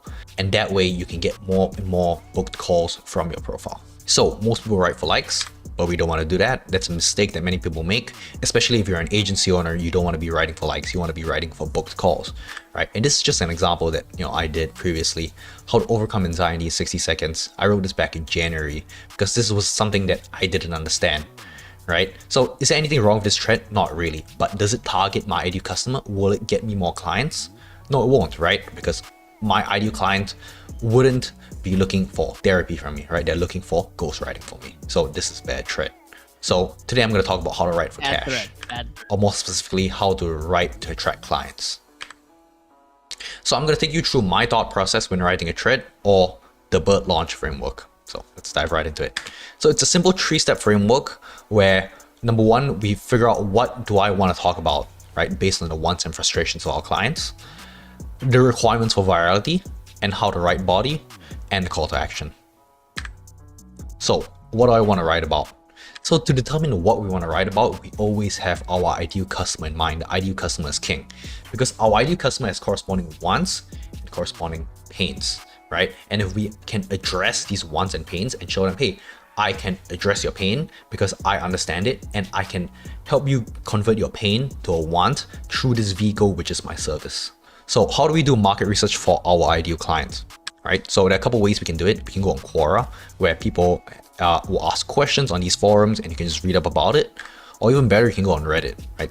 So super undervalued. I go on Reddit all the time for idea generation. I'm in all of these marketing channels inside of Reddit, where I will pull a lot of Q&As and I will just create content specifically around the Q&As. So Reddit is actually such a great place to learn about your consumer and the people that you're trying to do your marketing to and do your market research on, because there's so many questions that are inside Reddit. Like, you'd be very surprised the marketing community that's inside of Reddit, whether you're going after e-commerce, whether you're going more B2B, there are subreddits literally for everything. So if you're wanting to learn more about your audience and the problems that they're having, find where they're playing inside of Reddit, because I can guarantee you there's a lot of great questions that can lead you to create a lot of great threads and content that will be applicable to that audience. So definitely check that out. I'm in alignment there. I use Reddit all the time for research when I'm creating new content, when I'm writing new threads. It's a really great way to essentially do your research. So definitely check out Reddit for that. If you want to learn about SaaS, or you want to learn about what SaaS owners are struggling with, you can go on Reddit, go on r/SaaS, and you can read up about what questions people are asking, and you can just address them in your tweets, right? Based on these pain points. Or the easiest way you could do it is that you can ask ChatGPT, right? I'm thinking of pains and corresponding wants for my target audience. Busy CEOs in the high-ticket online coaching space. And I'm thinking of set pains and wants for my business. So you give them context on what your business is. So say your business is a company that creates YouTube long and short form content for high-ticket coaches in the online space. And you just give them a couple of pains and wants. So I love this ChatGPT prompts, by the way. Talking about the pains and wants of your target audience. Really easy way to build out a persona. If you guys don't have personas built out for your ideal clientele, definitely going to want to get on that, because it's going to tell you how to speak to them, how to market to them, and then also how to sell them. Right, so one pain could be, I feel like I'm being left behind, and the corresponding want is the exact opposite, which will be, I feel like I'm ahead of the curve, and not only not missing out, but creating trends of the future, right? And you just give them a couple more, and you ask them, hey, write it for me in the same format. these are a couple of pains that you'll come up with, right? I struggle to stand out in a saturated market, and then a want, a pain, want, pain, want, pain, want. And with these pains and wants, you can create content based on that, right? So I'm going to talk about how to do that in a bit. So then you can ask ChatGPT to put your corresponding pains and wants into a table, and you can see it very clearly here. So if one of their pains is, I feel like I'm being left behind, you can create content that targets that, such as you can tell them, hey, it's not too late to start a YouTube channel right now because of XYZ reasons. Or I don't have creative vision. You can talk about how your process needs a little bit of info from them, and then you handle the rest of the creative vision, and then how there's an editing process to get their creative vision totally down. I don't have enough time to even make creative. You show them, hey, it doesn't take that long in order to make creatives if you work with us, right? So you solve the time problem. I want to record video content, but I don't know how to get started. Then you talk about how your service totally handholds them through the equipment buying process, the setting up of the camera, setting up the lighting, setting up the microphone, so they don't have to worry about any of those processes and not understanding any of that. And that way they can start creating video content on demand faster. So that's understanding your ideal client. So now let's talk about the requirements for virality. So I look at 5 things when I want to see, will this tweet go viral? So number 1, does it stop the scroll? So everyone's scrolling on Twitter every day. There's billions of tweets being put out every day. So you want to make sure that your tweet stops the scroll. I don't know about billions. There's quite a few tweets, so maybe there are billions. I don't know. And makes people want to read on. Number 2, what's in it for me? So humans in general. So this second point here is spot on. So something that that Corey talks about quite a bit. If you guys don't know Corey Jackson, what's up, Corey? I think you're in the chat. What up, dude? Something that Corey talks about is circling around to like, hey, what's in it for me? People always want to know what's in it for them. Like, what value can they extract from it? How can people be selfish in not like a bad way, but like, hey, like, what can I consume from this that's going to help me get to the next level? So asking the question of like, hey, what's in it for me is a really great way to create some virality inside of your content. Definitely keep that one top of mind. It's probably one of the most important questions that you can ask in creating any content. Are selfish, right? And they are curious about what benefit can I get out of reading this thread. So you have to make it very clear what someone can get out of reading your tweet. Number 3, are you credible? So you want to show some authority so people will read your content. Number 4, is it specific, concise, and clear? So specific as in, do I use numbers? Concise as in, is it short? And clear as in, is it easy to understand? Number 5, set expectations, right? So you want to set an expectation because then people will know what they are getting into. So if your expectation is that, oh, I'm going to tell a story, then you tell the story, right? You don't talk about, oh, here are 5 ways to do XYZ. If you are talking about 5 ways to make video content, don't talk about 5 ways to do ghostwriting, right? Very clear. So let's look at some examples, right? 2 years ago, I ran a failing tutoring business. I was burned out, unmotivated, always emotional. Last month, I finally hit my first 10K per month. The story of how Twitter changed my life, right? So let's look at the requirements. Does it stop the scroll? Yes, it does, right? 2 years ago, I ran a failing tutoring business. So solid hook, right? 2 years ago, I ran a failing tutoring business. So people are curious, oh, what's next? Number 2, what's in it for me, right? What's in it for me? They can learn about how I hit 10K per month and perhaps how they can learn how to hit 10K per month based on my story. Am I credible, right? I hit 10K per month, so that's credibility. Is it specific, concise, and clear? Is it specific? Could I have been more specific? Yes, probably, right? I said here I ran a failing tutoring business. Maybe I could have been more specific as to what does it mean to be failing? What kind of tutoring business was I running? Out of which country was I running it in, right? So I could have been a little bit more specific. Is it concise? I think it's relatively concise. And is it clear? Right, it's very clear. And do I set expectations, right? The expectations that they can learn about the story of how. And this is a great cliffhanger too, of like, hey, go to the next tweet, go to the next thing, right? The story of how Twitter changed my life, right? So it kind of leaves more to be desired at the end of that tweet. How I hit 10K per month. So it meets 4 out of 5 of the requirements, which usually is good enough for virality. Next, I started writing on Twitter 60 days ago. Since then, I've made $4,000, gained 3,000 followers, made 2.6 million impressions. If I had to start from scratch again, here's what I do different. So this is yeah. So like these like little cliffhangers. I don't know if he like he should put this inside of the requirements for virality, is like, if you're going to write threads, have this little cliffhanger in your first tweet to get them to keep reading. Because if I see this, if I had to start from scratch again, here's what I do different, I would keep reading this tweet. And so that's something that he should also add into this list of like requirements for virality, is like, we talk about, like, if you guys have ever done like cold calling or cold sales, door-to-door knocking, it's all about buying your next like 10 seconds, right? If you can buy 10 seconds, you can get another 30 seconds. If you get 30 seconds, you get 2 minutes. If you get 2 minutes, you can get 5. If you get 5, you can get 15, right? So you're just buying your next tweet pretty much, right? And so you need to leave these little breadcrumbs, or breadcrumbs to the trail of like what is coming next, right?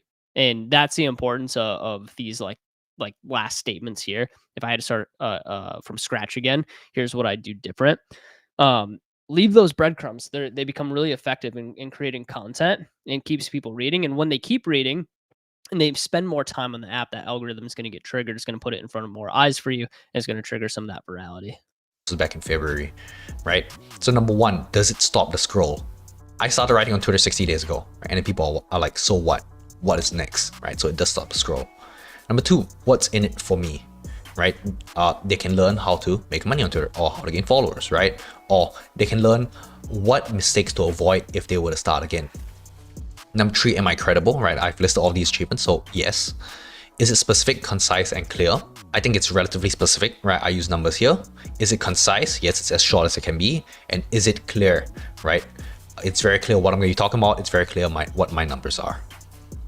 Number five, does it set expectations? Yes, it does, right? So they can expect to learn what mistakes I made and how I would do it differently. So 5 out of 5 here, pretty much. So let's look at a shorter tweet, right? 13 critical gym lessons I know at 43. I wish I knew at 23. With this nice picture.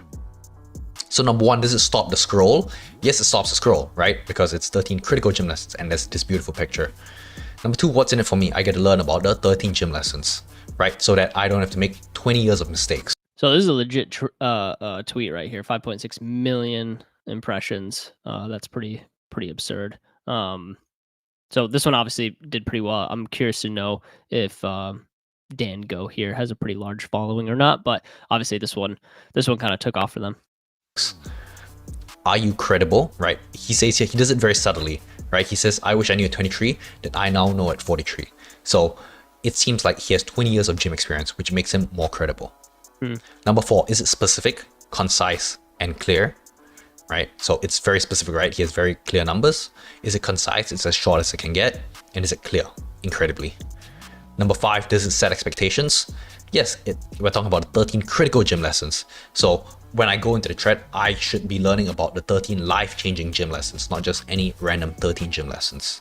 So it does set expectations clearly. So now we understand the 5 requirements for virality. Let's talk about how to write the body and the call to action to fully wrap up the thread. So we've already picked what the... So what I'm loving about this video so far too is like the specificity that goes into it. I think sometimes things get a little bit too broad. Like I like the direct action that he's talking about. I like the specificity of like, hey, this is exactly how you do it. Like he's giving all of the insights. Like the only thing that would keep people from actually doing it is like if they have the time to actually do it, which is probably why people hire him in the first place. So he's showing a lot of good knowledge in the space with ghostwriting and actually setting himself up as a market leader. And we talk about market leader positioning all the time inside of the agency space. And this is exactly what he's doing, is positioning himself as a market leader. Like this information is solid, like through and through. Like this is exactly how you would write tweets that would generate cash flow for your business. So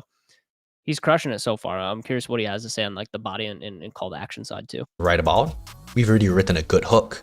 Now all we have to do is deliver on the expectation or deliver on the hook, right? And the way that we do that, we give away too much value, right? Through actionable advice and insights. So a general rule of thumb in terms of editing and writing, I like to write once and edit twice. So I will write on the day, and the next day I'll edit it once, and then a week from then I'll edit it again. If it's a super long form piece that I want to perform really well. I'm very curious if like he actually takes 2 weeks to write it, or if he posts it, rewrites it, posts it again, because I've done this before where I had a tweet that I felt should go viral or should get good traction. Doesn't get the traction that I want it to, but then I'll recycle it. I'll rewrite maybe some of the hooks, maybe some of the body, something that I felt like could be a little bit more concise. Then repost it and try it again. So I'm very curious to know if he is actually taking 2 weeks to write a tweet. I doubt it, because I think you have to push that content faster, learn from it, make your edits, and then change it, push it out again. Because here's the thing: is like if no one sees it the first time, then no one knows that you've posted it. So do a little rewrite of it, run it back through again, and then see how the result is the second time.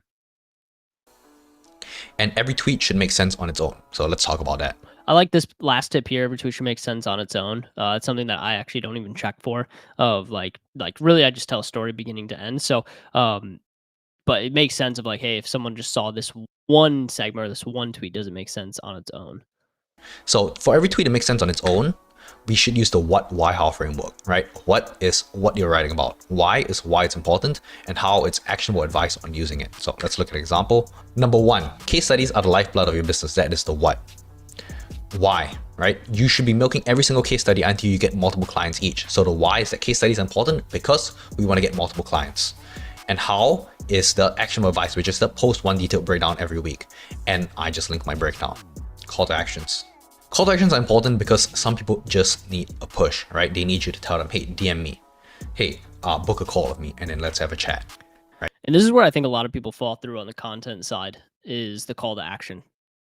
Some people don't even put call to actions inside of their content, right? And this is where the money trail tends to die, because a lot of you are posting great content on these platforms. There's no call to actions to them, and so no one contacts you. So that's why organic content doesn't work for a lot of people, is because there's no call to actions. There's no place for them to reach out to you. There's no links in the bio. It's very surprising to me how many people I see posting regularly on social media. They don't have their website in their bio.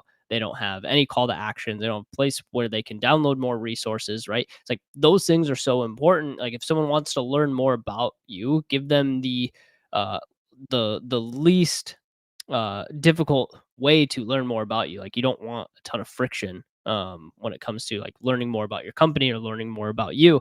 If people are interested, give them an easy path to get to the next thing, right? Whether that's booking a call with you or just going to your website, there should be something that directs them a certain direction. Right, so let's just look at some examples of call to actions. Twitter changed my life. It helped me find freedom, and I'm helping others find freedom with their personal brand too. Follow me at Boomerang. Right, so that's a follow call to action. Or for an agency owner, what will be more beneficial is a DM call to action, right? If you are this agency owner, DM me agency. And that's it. Hope you guys have learned something. Boom. That's it from Brian. Brian, nice video, man. Really enjoyed writing his Twitter threads. I actually just posted a Twitter thread before I jumped on the live stream following his template. And I guess we'll see how it goes. It's getting a little bit of traction right now, but might need to make some more edits to it after watching that a second time. So guys, give it up for freaking Brian. Brian crushed it on that video. Brian's a guru. You should go follow, man. He knows his stuff, especially with some Twitter copywriting. Does some solid stuff. So go give Brian a quick follow. Go give him a sub on YouTube. All right, it's hard to get YouTube subscribers. Trust me, I know. What up, Riley? From LinkedIn. Let's go. You're always on LinkedIn. It's so weird to me. Such a weird platform. Cool. So, guys, first one, Guru Gauntlet. He passed. He got through. He didn't get his knees chopped off. He did a good job on that content. But we have a second one from Derek here. And Derek is another guru in our space, how to get your first SMA client in 7 days. So tactics on landing your first client in 7 days. Let's give him a little feedback. Let's see what he's got going on here. I actually have not watched this video yet. I watched that first one because I was actually interested in this. And I thought I would just plug him today because I thought it was great. But I have not watched Derek's yet. Pretty solid thumbnail though. No client zero. You see a lot of these types of thumbnails hitting the marketplace when it comes to guru content. Left side, no clients, 0 clients.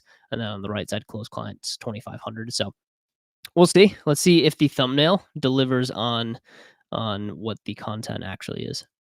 This one's a little bit shorter too, by the way. This one's only 9 minutes. So, and then we'll move into our final segment of the day, which is our teaching segment, a little agency alchemy. So if you guys want to stay around for that, we'll be going through a little bit of the paid ad side ad structure, some of the lead magnet templates that we're using right now, and then some of the follow-up sequence as well. So if you guys are interested in that, stick around. We'll be covering that next after this last video in Guru Gauntlet. Let's see if Derek DeMike can pass our Guru Gauntlet here. Let's hop in. Client in how to get your first SMMA client in 7 days. Hey everyone, Derek DeMike here with Two Guys Build a Biz. So how can you land your very first client in 7 days? We get this question all the time. There's many ways to do this, but I'm gonna show you the fastest way that we did it, and I've also seen hundreds of students get this done in the SMMA blueprint. 0 clients, 1 client, 7 days. Let's Sorry, I just wanted to move that real quick. There we go. Client in 7 days. We get this question of students.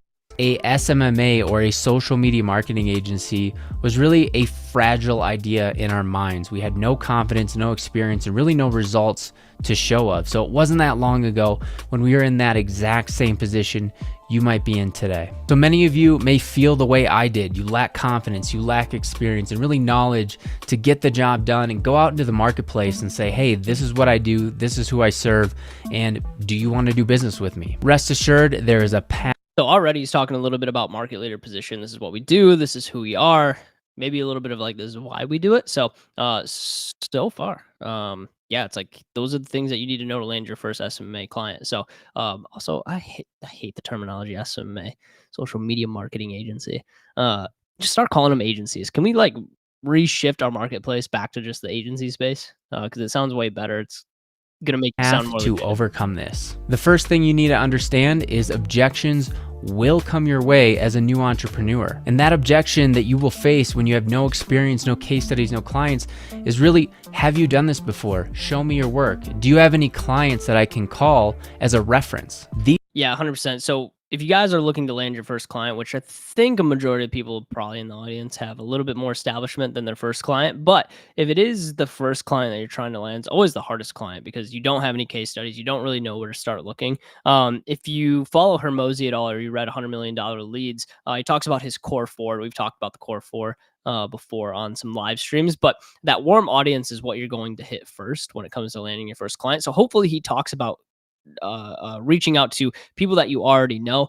Honestly, if I were to start a agency brand new and I was a little bit younger, didn't have the connections that I have today, I would probably look at, hey, people that own businesses that are friends of my parents, friends of my other friends, right? Like I'd be trying to find a space where I could solve a problem, but also be able to reach out to a warm audience already. So I would try to write down a list of like all the business owners that I know and I could get in contact with, and I felt could fix a problem for them. Because the best way to get started in this space, guys, is utilizing a warm list and already knowing someone in the space that has a problem that you can come in and at least try to solve, right? And actually, our first agency client in the agency space was someone that we used to work with quite a bit. They used to be our supplier for product in the automotive space, and so we built this relationship with them. We bought a ton of products from them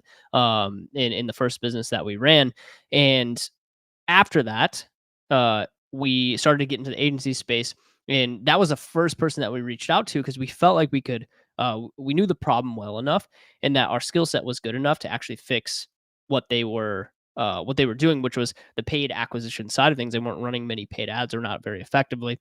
So we came in, started running them very effectively for their team. And that's where our agency kind of got our launching pad, built our first case study, our first 8-figure case study. So it's kind of crazy. Our first case study was an 8-figure case study, which is pretty wild. But that's where we got our start. It was something that we already knew in the space. So you got to utilize kind of like that warm audience. So I like where he's going. Hopefully he mentions that. These are the types of objections you're going to get. There's no way around it. It's going to happen. So how do you overcome this? Look, I was in the same boat as you just a few years ago, And this is how we get it done. And we've seen many students do this as well. The first thing you need to do is get in the game. You need to get some experience and you need to get it fast. True. The very first thing I did is ask myself, do I know any business owners? Is there anybody that I know that owns a business owner? Is there somebody in my network that I can reach out to and maybe do business with? Yep, 100%. So we're moving towards that warm audience, which is exactly where you should start if you're going to start an agency. Well, unfortunately, there wasn't. I didn't have anybody in my network. There wasn't a business owner in the family. I was out of luck in that. So personally, like, okay, out of luck in that department. But for me, like, I'm probably going to decide my niche or who I'm going to go after based off of who I know, because it's going to be the easiest way to get that first client. So I would kind of pick and choose your niche based off of who you know in this kind of like that needs help in marketing already, and then pick your niche based off of that, and then go ahead and pivot and expand after that. But it's really a race to your first case study. And so if you can get your first case study through a friend or family member, I mean, that's going to be the easiest way, because one, you could do it for free or a very low retainer amount, and build that case study to bring to other people.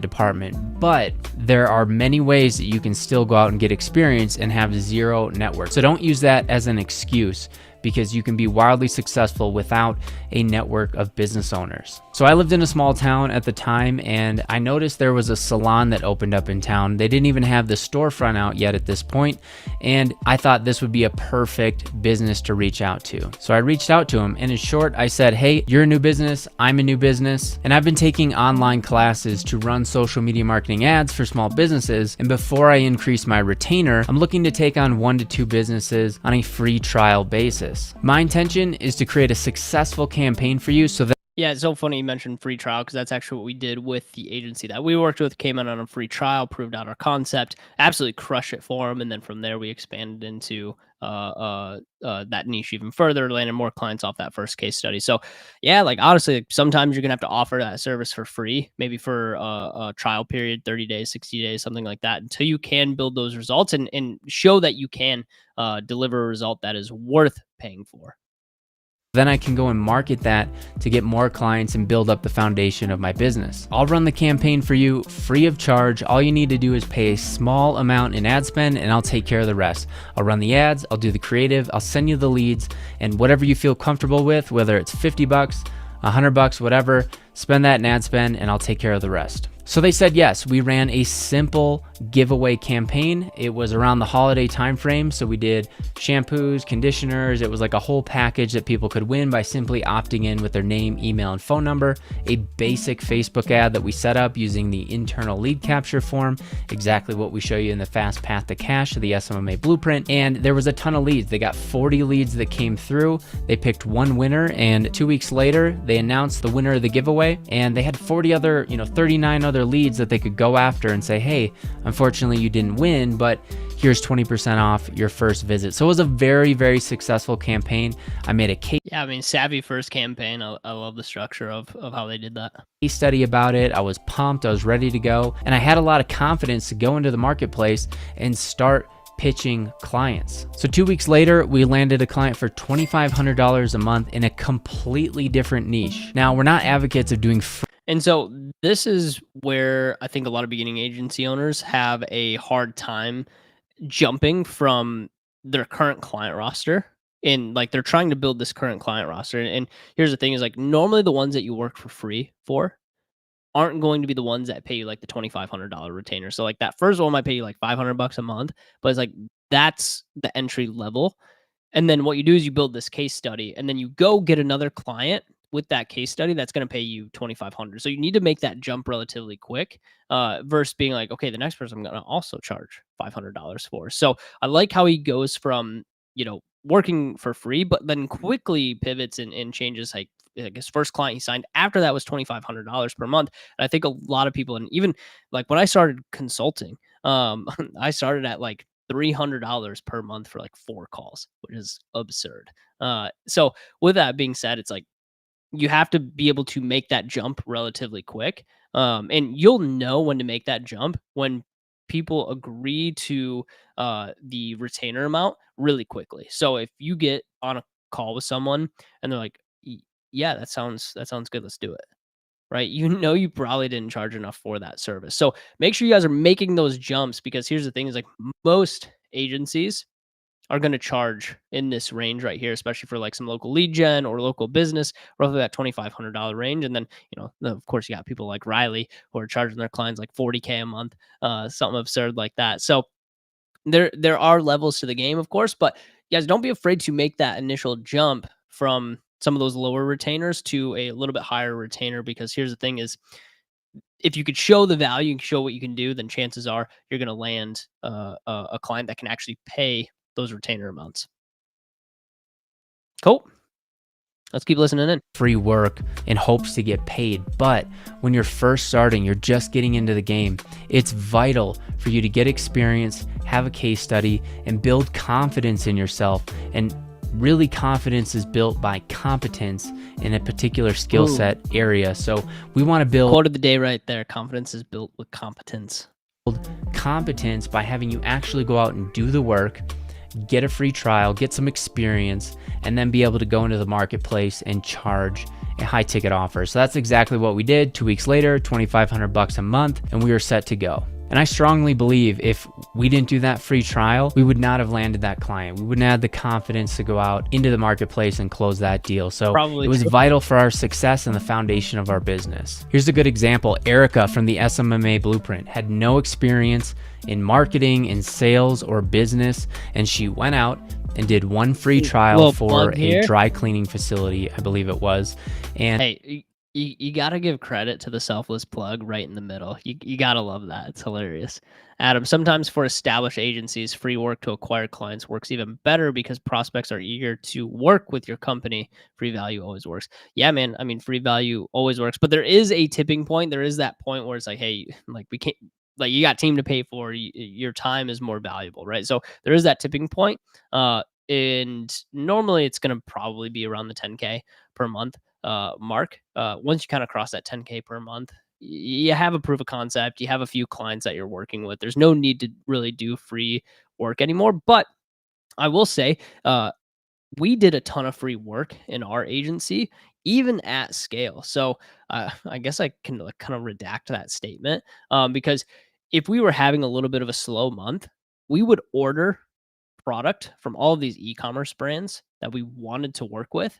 And it was like, hey, we're having a slower sales month. We have some availability in our studio.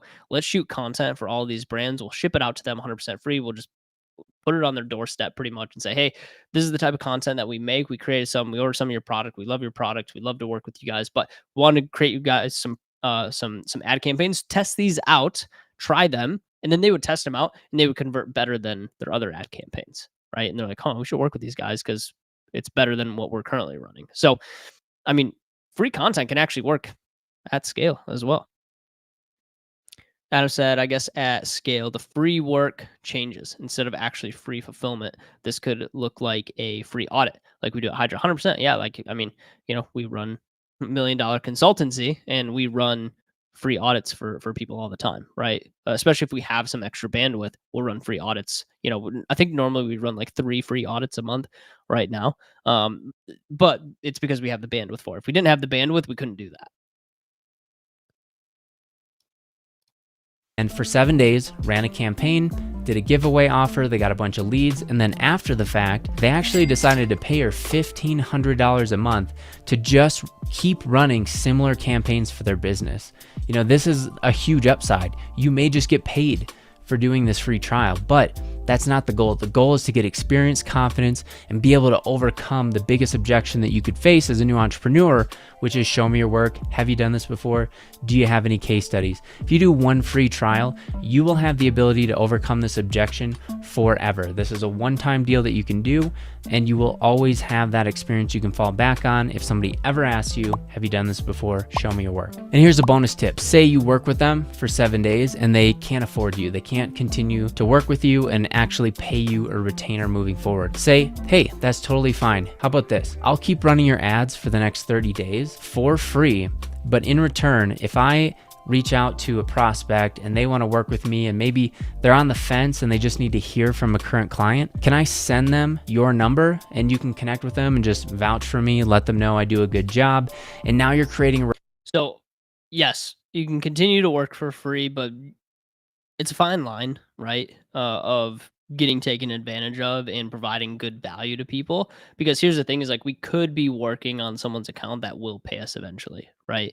So if there's not the budget, and this is something that we often find in like the discovery process and a lot of the sales process is learning about budget. But here's the thing is like beggars can't be choosers, right? So if you're looking to actually land the first client, like this totally makes sense from what he's saying. But I don't know why. Like I got like this knee jerk reaction as soon as he said like, "Hey, like you know, like can't get paid after 7 days," and it's like like you need to get paid, right? You got bills to pay and stuff. But if you're getting started, if you're kind of like just doing this as like moonlighting or getting into the space, then yeah, I'm in alignment there. Referral network for your business. So you're turning that free client into 10 clients MG in because the they will building. What up, advocate for MG? you anytime you're at that close stage where they're not quite sure if they want to work with you or not. It's tough to build trust in the beginning, and this is a great way that you can build trust and get those deals over the hump if they don't want to continue paying you after the free trial. So that's a bonus tip, a great way that you can utilize those free trial clients to go and get 5 more, 10 more, just by simply having them be advocates for your business. So anyways, we go over this process in depth in the SMMA Blueprint, the best course online, the most complete course online for starting, growing, and scaling an SMMA. Debatable, but I'm sure it's pretty good. I mean, I really enjoy his content so far. Like I don't mind it. Derek, solid job so far, man. So we'll give him the plug. We'll give him the plug, of course. Well, let me try to see if I can get back to that point in the video. Go over this process in depth in the SMMA Blueprint, the best course online, the most complete course online for starting, growing, and scaling an SMMA. We cover what the 7-day case study should look like, how to create a legal agreement, how to go out and get that client, how to fulfill those services, and then how to actually turn that into a case study that you can market again and again to multiply your business. So check it out. The links are in the description. So that's it. It sounds simple, but most people won't take action. They'll wait around until they feel confident, until they feel like reaching out to business owners. Let me break it to you. That's not going to happen. You need to go out and get some experience in order to be confident. So competence and skills build confidence in this business. So there's no better way to go out and get that confidence, get that skill set by doing the repetitions and simply doing a free trial. So the ones that we see. True. Everybody starts at 0. You just have to do activity, right? Like you just got to do the thing. Find success, they stand up the foundation of their business and then immediately go and get experience, get a case study, and get into the marketplace. That's the most important part, because when you're starting your business, it's so easy to overthink everything. And this is the best way to break through that analysis paralysis and get some experience so you can then go and close some business. So if you found any value from this at all, please give this video a like. It really helps us grow the channel. Know that we're giving you good content. And if you haven't already, I know a lot of you haven't subscribed yet. Awesome. So getting the first SMA client, pretty good. I would say potentially a little bit more on the tactical side if possible. But overall, man, like, yeah, like this is kind of like a solid starting playbook. I would understand why this video has a decent amount of views. So Derek, good job, man.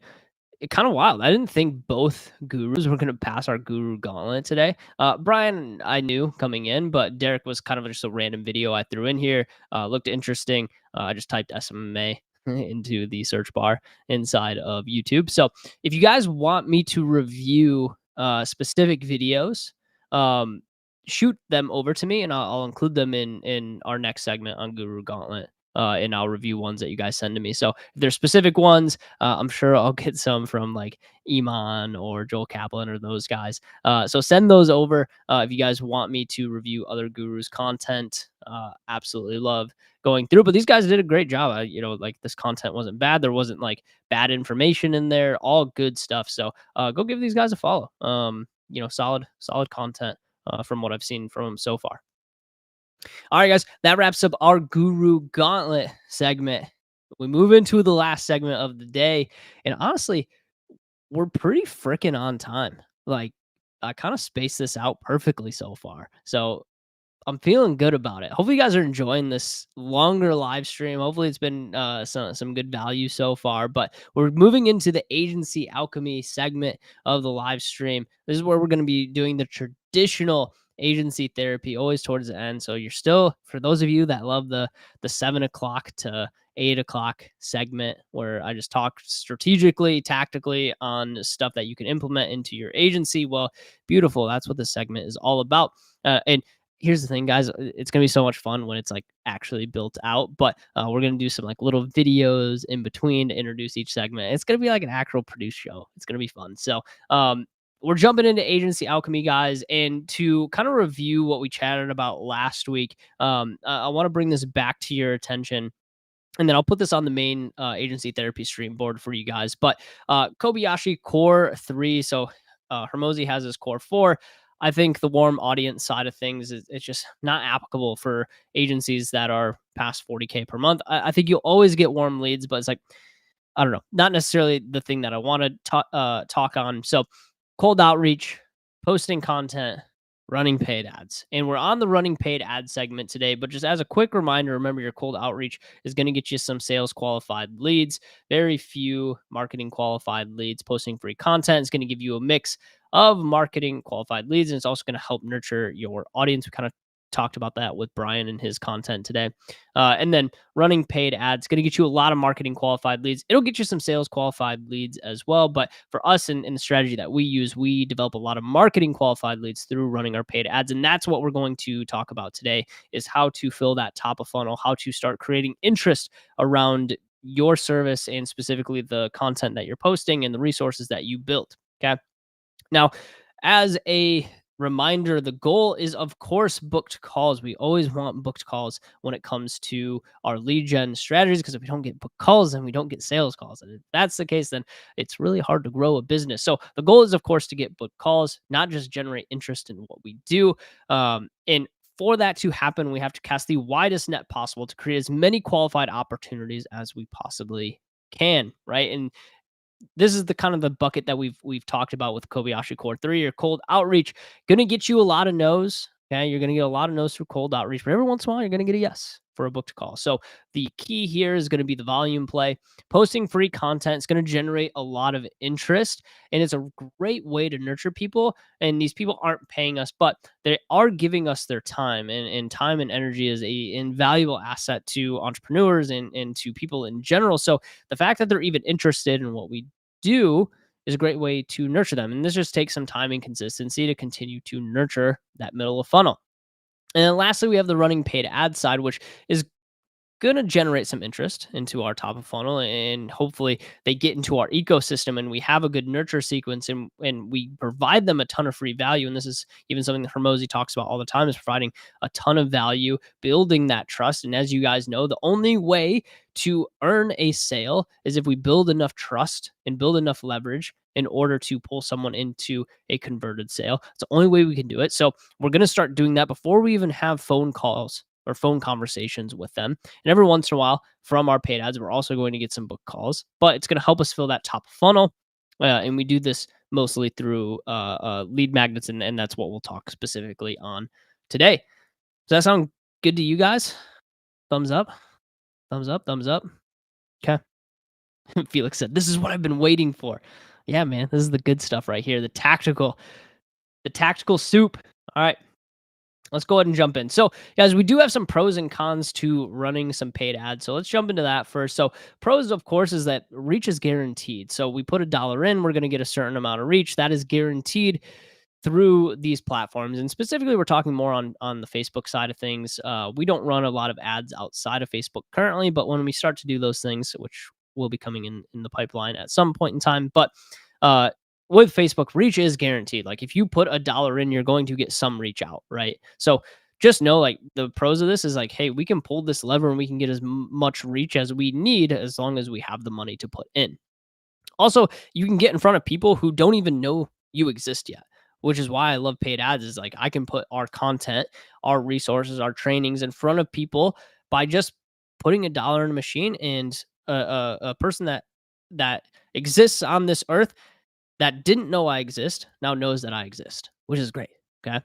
And then also it's easily scalable when you find something that works. Okay. If you start to look at that data and you're like, dang, like we can really push this lever and scale this. Awesome. You have the ability to do that because you just put more dollars in to get more dollars out, which is awesome. That's a huge pro of running paid ads, and why we say like, hey, you should be running paid ads for your agency, or you should be at least testing and figuring this thing out, because once you find that thing that works, it gives you a lot of scalability. Now, some of the cons to this here is getting our money back isn't guaranteed, right? So we'll get reach, guys. Don't worry, we'll get some reach, but getting your money back out of the system isn't always guaranteed. It's not going to guarantee that you get sales calls and that you're going to actually sell people on your service. Yeah. And then the second piece of this is you're going to have a low trust audience. It's very similar to cold outreach, that you're going to get a lot of haters. You'll get some comments of like, oh, this is a scam. Okay. But it is a relatively low trust audience, which means that we do have to nurture them, and we do have to extend that lever arm that we talk about so much on the sales side of things, that that builds the trust and consistency there that is needed to pull someone into a conversion. Okay. So those are some of the cons as well. So getting in front of the right people. Okay. So how do we do this? How do we set this up? Okay. Well, first thing is going to be the lookalike audience side of things. Now, if you guys have been running cold traffic, right, you can upload a list of your cold traffic to that. If you have been building your own list, say you built your own email list and you've been nurturing through an email list, awesome, you can do that. You can also upload all the clients that you currently have to a list as well, and you can upload all of this into a lookalike audience inside of Facebook, which allows you to get people that look like the audience that you uploaded, which is great. Okay. So we can go and specifically find people that look just like the people that you're already targeting or already working with or sending cold outreach to. Okay. So first piece, okay, lookalike audiences. I don't think that's new for anybody in this room, but it has to be covered. Okay. And then the second part is like, hey, we don't have a lookalike audience, or we don't have a list already. I would recommend doing this first. I would not go just based off of targeting.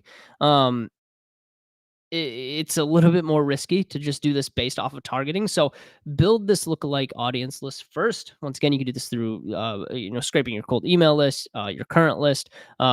So there's a lot of different ways to build that lookalike audience, but normally you're going to want to build this first because it's going to probably be a little bit more accurate than just some general targeting parameters. Okay. But targeting age, gender, location, income, interest. One interest that has always worked really well for us on the consulting side is Russell Brunson. Normally digital marketing agencies are in alignment with Russell Brunson, have consumed his content, are using ClickFunnels, things like that. So we utilize Russell Brunson as our interest group, but you can use a myriad of different interest groups. You just have to find the right one. So do your research there. There's plenty of them out there. You can do a ton of different interest groups. So if you're in the hunting space, right, for e-commerce brands, something like that, like you can get very specific in your interest groups and what people you're actually targeting. So play around with some targeting as well. I'm not going to show you guys like, hey, this is how you media buy, but just know like, hey, you got to get in front of the right people, right?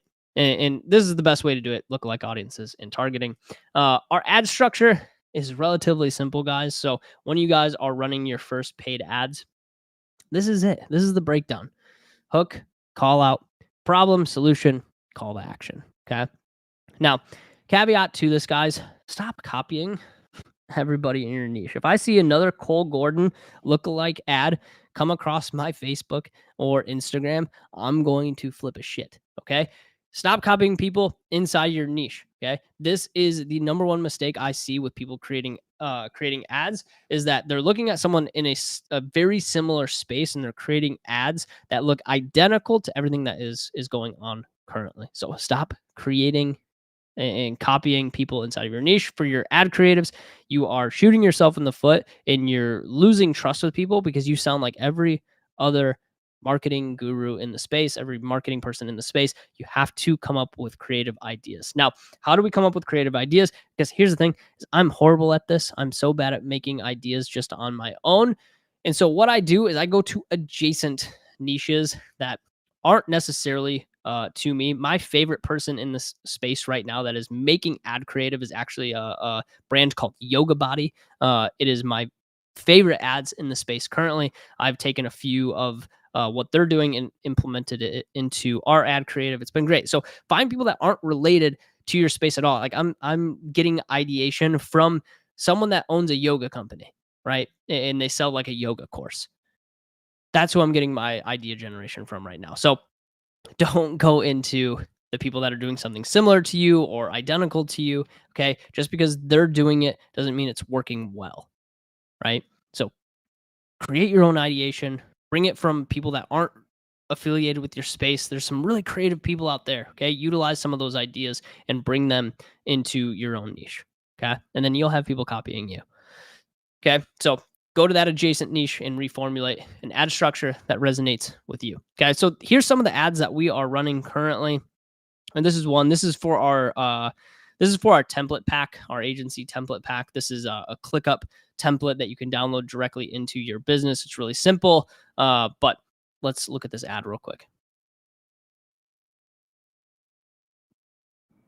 What's up, McKee?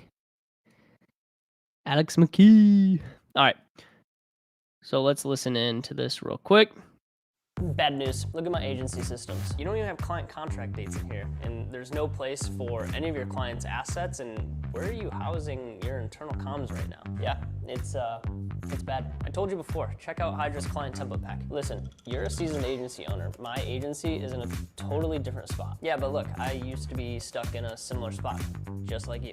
And you use the client management template pack. It's a drag and drop ClickUp template, and it works for people just like you. It works? Yeah, it's been implemented by hundreds of agencies. Okay, can you send me the link? Just click the link below and get started.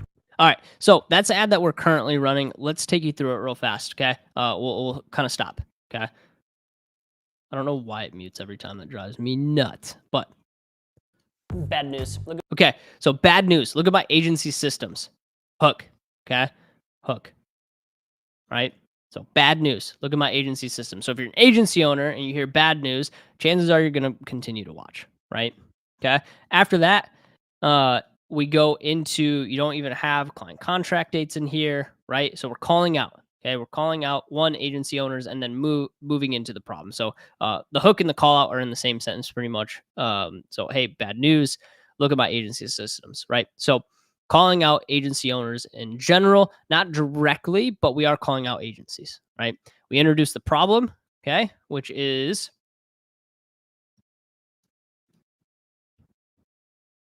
you don't have client contract dates in here. There's no place for any of your client assets. And where are you housing your internal comms right now? You're like, yeah, it's bad. I told you before, check out Hydra's client template pack, okay? And so we talk also a little bit about the problem, like, hey, like, you know, your agency's so big, like, I can't apply something like that to mine. And here's the thing is, like, look, we were totally in a similar spot to you. And you used solution client management template pack.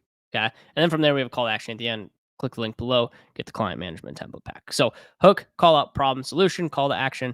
Guys, really simple ad structure. We just got creative in how we formulated it.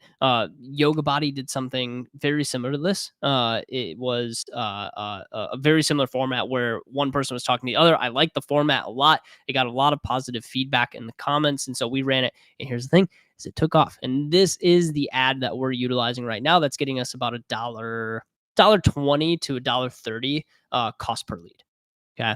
Now, are some of the leads bad? Of course. Yeah. Like we're getting, you know, some people that are very beginners or they're just interested in the agency space, but we are getting a good chunk of agencies that are established and have the right domains, because this is a problem that large agencies have and small agencies have, right? And a majority of our agencies that we work with are large, right? So we're working with, you know, 6-figure, 7, 8-figure agencies. So we cast a wide net. We're going to get some small guys, but we're also going to get some big guys. And if we just land one of these deals and we spend $1,000 to $2,000 per month in ad spend on specifically this ad right here, and we'll generate 700, 750 opt-ins every single month based off of this ad.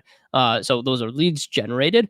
And then from there, we will call all of these guys. We'll try to give them more resources, more training. And this is all about building that trust. And that's the whole reason that we do this, is we start to build our list. And so every single month, we're adding an additional 700, 750 people to our list that we can continue to nurture. And here's the thing is, the more that we nurture them, the more we become that market leader in the space, right? And so we'll put them in an email nurture. We'll reach out to them. We'll call them once a month. Hey, how are things going with the agency right now? Notice that you downloaded the agency template pack. Did you get that okay? Did you get it downloaded? Do you have questions? Awesome. What else are you guys working on in the agency right now? And then from there, we're going to start having those conversations around other challenges, other problems that they're having within the agency. And then we'll send them another training to fix that problem. And then that's where the trust is built. And that's where we create that longer lever arm of like, eventually they're going to say, well, I've gotten so much value for free from these guys. I wonder what their paid stuff is like. Because if their free stuff is great, their paid stuff must be excellent. So you want to make sure that you're utilizing these ads, not just to land booked calls. And I think a lot of people think that the main objective of running paid ads is to just get booked calls, which, don't be wrong, you can get booked calls from running paid ads, and you can run a VSL and you can get people directly on your calendar. It's great. But what people tend to overlook is this intention side of like, they are giving us intention, they're giving us time and energy, but then we're forgetting about them. Right? So they're getting that free resource or hey, we're sending them directly to a VSL, and they might opt into the VSL, but they don't necessarily book a call.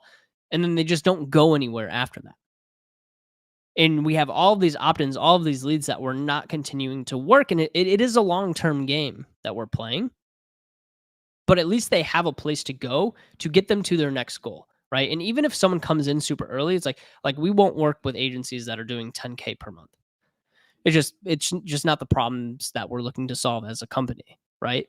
But our goal is to give those types of agencies all the information, all the resources, all the trainings that they need 100% for free, so they can get to a point where they're generating 40, 50K per month, and they can come in and actually work with us. That's the whole goal, right? And so when we start generating this interest, and when we start pushing on the run paid ads lever, and we start to ramp this up, then we have to have a place for them to go, and we have to have a place to nurture them. It's essential, because otherwise we're just burning leads and burning opt-ins. So if you're going to run these types of ads, make sure that you have a place for them to go. Now, let's break down the landing page a little bit. Let me see if there's questions. I haven't gone back to the chat in a second. Okay, cool. No questions so far. Hey, start formulating those questions, guys, because I want to make sure I can answer everything from the live stream today. And if you're enjoying this live stream format, let me know in the comments. Like, are you enjoying the extended version? Do you just want to do the tactical stuff? Do you guys even want more of like an entertainment aspect to what we do? For me, like I've been wanting to do a longer live stream for a while now. I felt like an hour felt rushed, but I would love to know from your guys' perspective, is this something that you guys are enjoying? Is this new stream format kind of vibing with you guys? We're going to settle into it more and more. I think it's what I want to do. It's super fun for me to come on here and just jam for 3 hours and work alongside you guys, do different segments. Like, that's fun for me. But is it fun for you? Like, are you guys enjoying this? Let me know. So let's start breaking down the lead magnet landing pages here. Okay. So this is from this ad. This is where a majority of people go. Okay. Steal our plug and play client management template pack that efficiently manages 150 agency clients at a time. So headline. So you guys need a strong headline in there. We always like steal our plug and play ClickUp. Okay. Steal anything is always a really good headline when it comes to writing some of your copy for the headline. Okay. From there, benefits and features. This is free, by the way. So, obviously the benefit is that it's free. But we still want to give them like, hey, how is this going to help you? It's going to give you a platform to seamlessly onboard and manage clients, automatically keeps track of renewals and upsell opportunities, improves ownership and task management on your team, gives you the ability to check clients' most recent touch points. Okay. Things like that. Okay. So we're going to show them, hey, this is how it's going to help you. This is why you should download it, even though it's free. Okay. They're not paying for anything, but we still need to be able to sell them on like, hey, you should actually utilize this. Okay. From there, we give them a sneak peek into it. So we have some little screenshots here. Sorry, it's a little blurry on the screen because it's a screenshot of a screenshot, so it doesn't look very good. But we give them a little sneak peek of like, hey, this is what the client template pack looks like. There's a little bit of color in there. It looks kind of cool. Like, okay, cool. Like, I see how this would be helpful, right? So give them a little sneak peek of what's inside of the free training or the free resource. And then we hit them with a call to action. So get the template pack. They'll click this, and then it'll take them over here, which we'll talk about here in just a second. We build a little credibility on a free training, a free resource.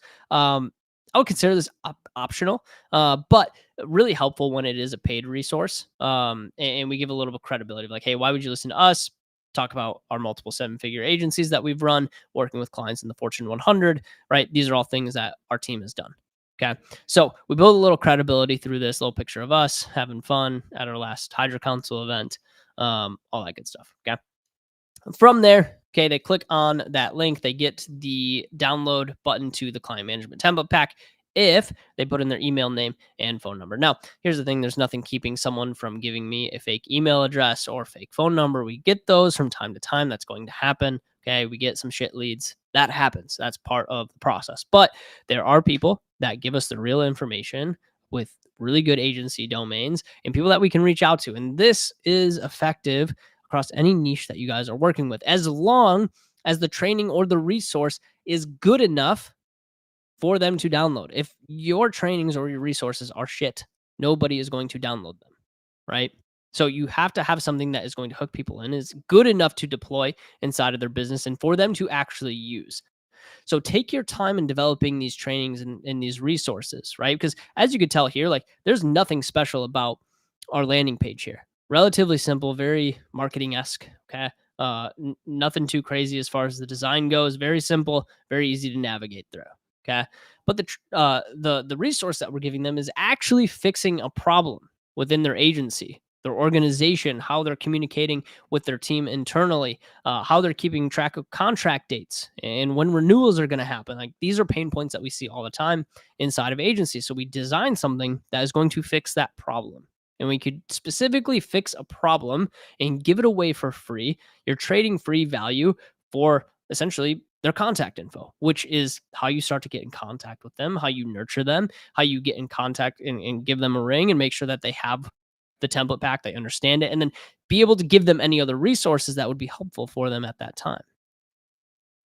Okay, so we're trading that free value for contact info, which is essential.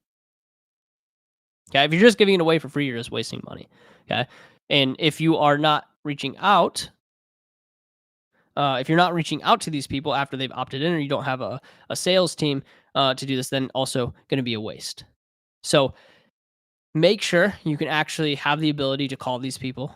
Okay, and I'll show you what our system looks like for that here in just a second. But without that, guys, this is a pretty useless system. Okay, you're not just going to run a paid ads to a free resource and not get this info and not use it, right? So make sure you utilize the info that you're getting. Do not sit on your leads, because time kills all deals, and they're less likely to answer their phone if you extend the timeout. Felix might not be able to make it 100% weekly. Hey, that's all right, man. Not everyone can make it 100% weekly. Might not be able to make it, but otherwise the content is top notch. The Joshua Show. I love that. Is it too loud in the living room? No, you guys are fine. You guys are all Gucci out there. I'll join you in a minute. So kind of leading us to our last piece here, guys, and in this part, we'll take a second. I'm sure there'll be some questions. So people are downloading your freebie or your free training, your free resource. And now what? What do we do? Well, we call them, we text them, we email them, and we blow them up. Okay, if they're going to give us their stuff, we're going to do everything we can to keep them in our ecosystem and hopefully nurture them into a sale, right? That's the whole point. Okay, like, guys, don't be wrong. I love giving away free content, and I give away free content a lot. But for some of your really good stuff, okay, go collect at least an email address and a name. Okay, not everyone's comfortable doing the phone number. Okay, but if they give you their phone number, it's also very handy. The phone number is probably the most important part of this. Oh, that's a lie. Okay, both important, but if you're wanting to get sales a little bit faster, giving them a call and directly talking to them is going to be faster than nurturing them in an email nurture sequence. Okay. Because some people aren't going to open their emails. So phone number, crucial for like immediate sales. Email, really crucial for long-term nurturing. Okay. So call them, text them, email them. My voice is kind of getting sore. I guess that's the difference between doing a 1 hour and a 3 hour stream. All right. So opt in day 1. Okay. So as soon as they opt in, the goal is within the first 5 minutes to call that lead. Now, why call them within the first 5 minutes? A lot of studies done, and you can look this up on the interwebs, but a lot of studies done specifically on the drop-off rate of being able to get in contact with someone 5 minutes after they've opted into a resource or training. Okay, so make sure you guys do this extremely quick. The percentage points go down drastically of them answering and actually getting back in contact with you after 5 minutes. Now, within that first 5 minutes, chances are they still have their phone in hand. And it's funny, we'll have some people download the resource and we'll call them so fast, they're like, that's crazy. Like, I'm still looking at the training. So we want to call them and get in contact with them as soon as possible. So they opt in, call, we call this speed to lead, 5 minutes max. We call them immediately as soon as that opt-in comes in. And the way we do this, we set up a Slack channel internally, and then we get a notification in Slack, and our setting team is inside of that Slack channel. And then we will get notified when a new opt-in comes in, and then they know like, hey, I need to go call this person right now. Okay. And we always prioritize the newest leads first. Okay. Now, do they answer? Awesome. We do our opt-in call. Okay. And there's a little script at the end there for you guys to be able to navigate your opt-in call. Okay. From there, if they don't answer, we double dial. Why do we double dial? Because people tend to answer the second time instead of the first time. You get a call from an unknown number. Well, chances are you don't answer. I know I don't answer any calls that I get from an unknown number, but if I get called twice immediately again after that first dial, then I might answer and be like, hey, like someone's trying to get a hold of me. I wonder if this is important. Okay. So we always double dial. Okay. From there, if they answer, well, guess what? We do our opt-in call. Okay. If they don't answer, we leave them voicemail. Hey, Josh from Hydra. Saw you downloaded the agency template pack. Just want to make sure you got your hands on that. And you're supposed to get a second training. Not sure if anyone reached out to you about that quite yet, but I want to make sure that you guys get that.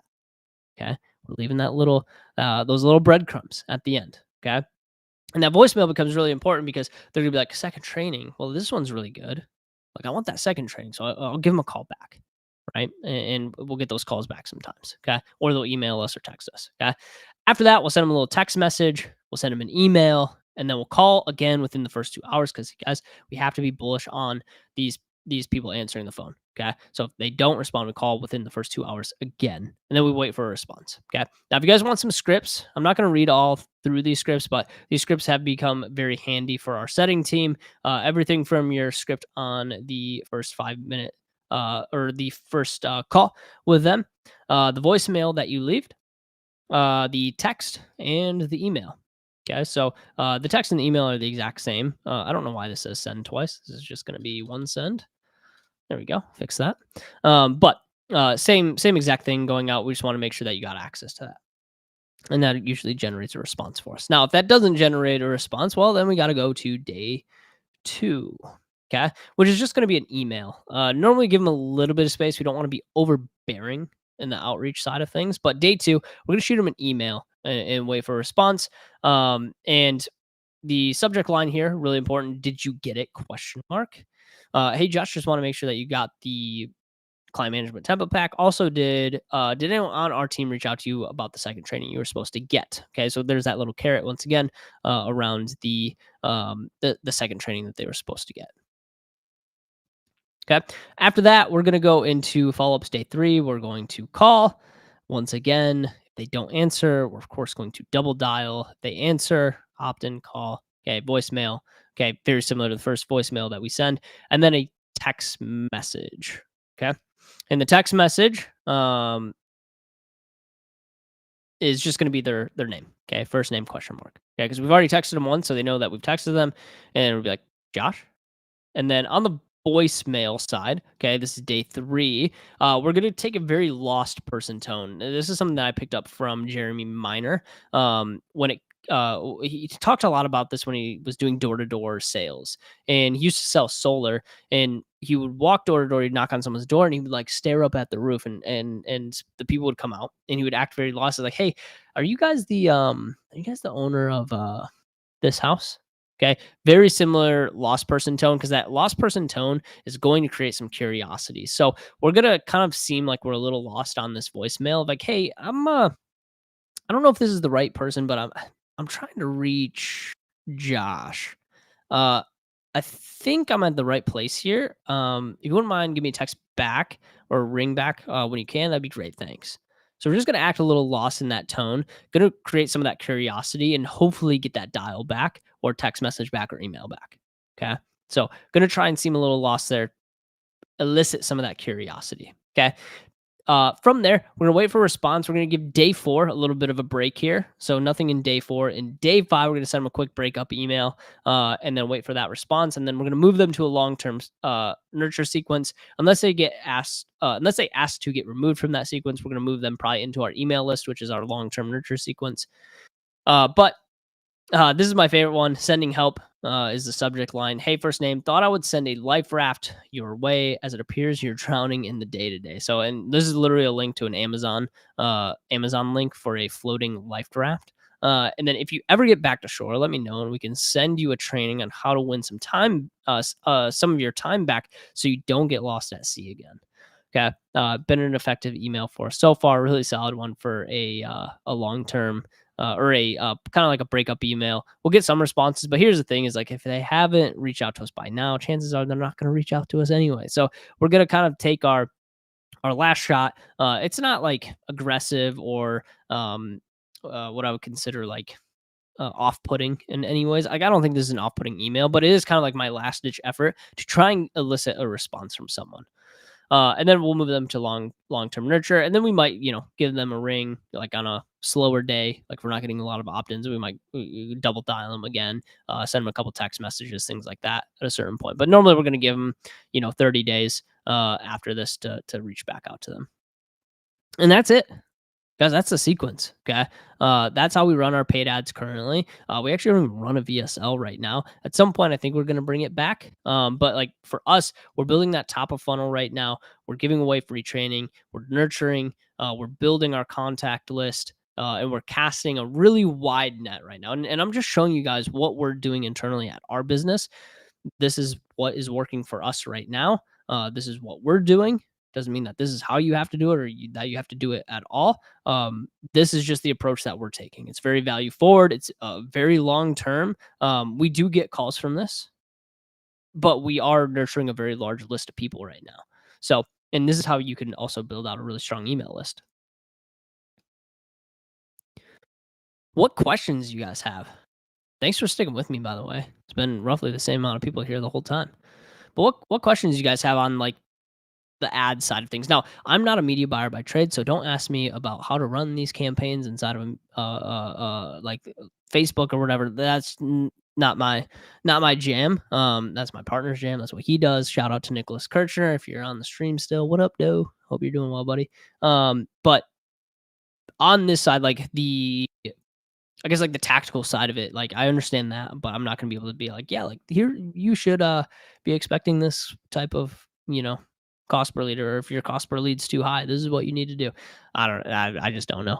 I don't know that side. I'm sorry. I apologize. But I know about the operation. I know about the strategy that we're implementing currently. So if you guys have a question about the strategy, let's jam on that for a second.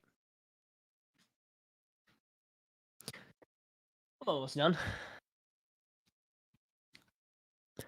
What questions, comments, concerns, epiphanies do you guys have? I know there's some questions. We covered a lot today, so. We were sitting at 8, now we're sitting at 6. It goes up and down. So I think at the peak we were at like 11 or 12, which is kind of cool. So let's go. Tell Corey to ask a question.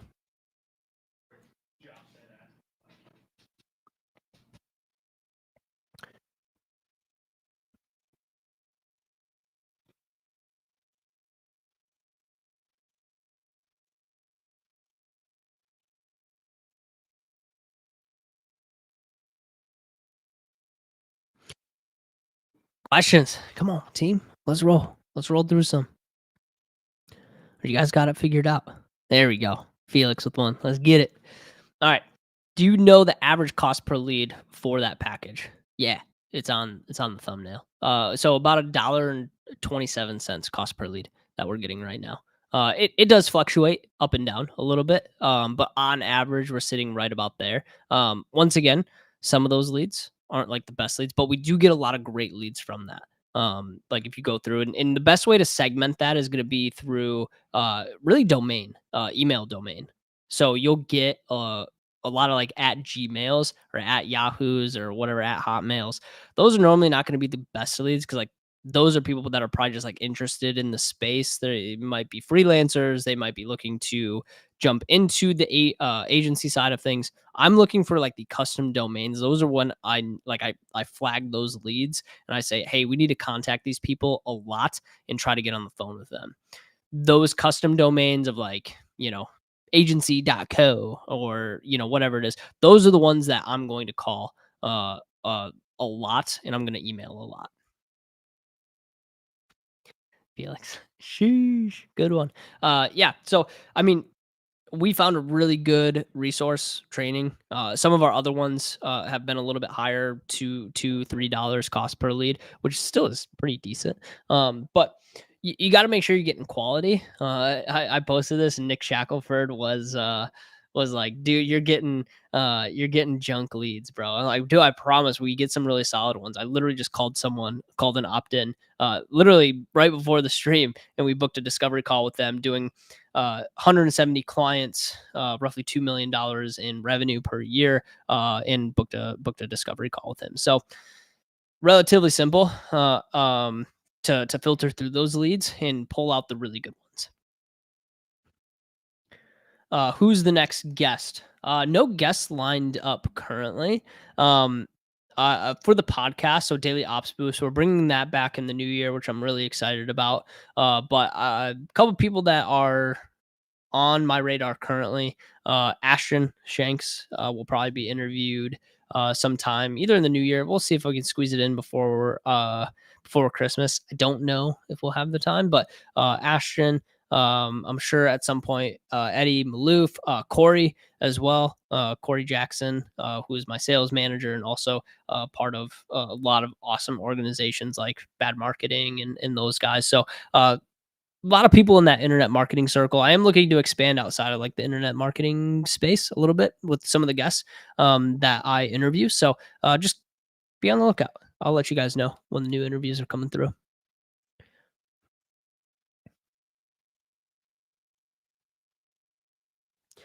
Can you share the follow-up sequence used for those high quality leads with custom domains? Are you talking about the one that you made, Adam? Or you want me to show people your work?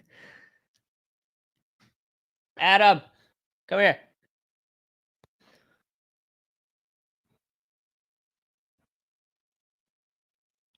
Which sequence are you talking about, AP? What sequence are you talking about?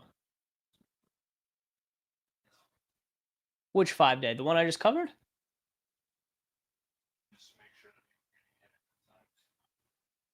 Come here for a second. Show me. It's not this one, is it?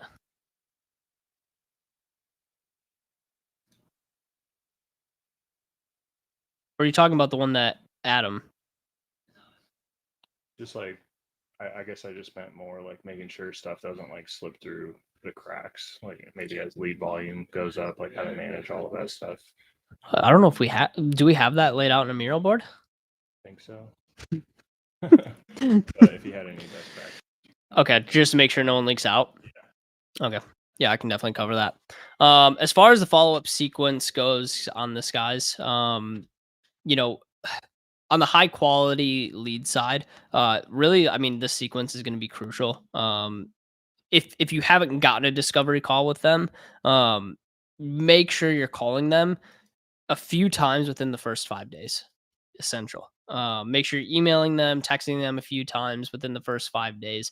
All of that becomes really essential. You do not want these leads to slip through the cracks. So within the first 5 days, if you're not getting in touch with them the first 5 days, it's very hard to land that client or even get on a call with them. So just make sure there's activity within the first 5 days. Do as much as you possibly can. Rule of thumb there, more is better than less in that scenario. So sorry, Corey. Hopefully that answers your question. Okay. Awesome, crew. Well, hey, I appreciate you guys joining the live stream today. We'll be back next week.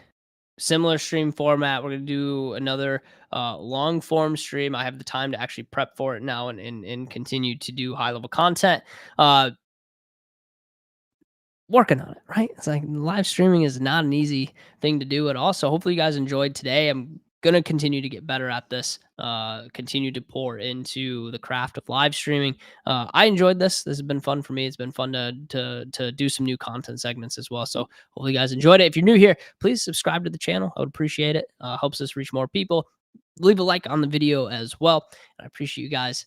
We will see you in the next one. Peace.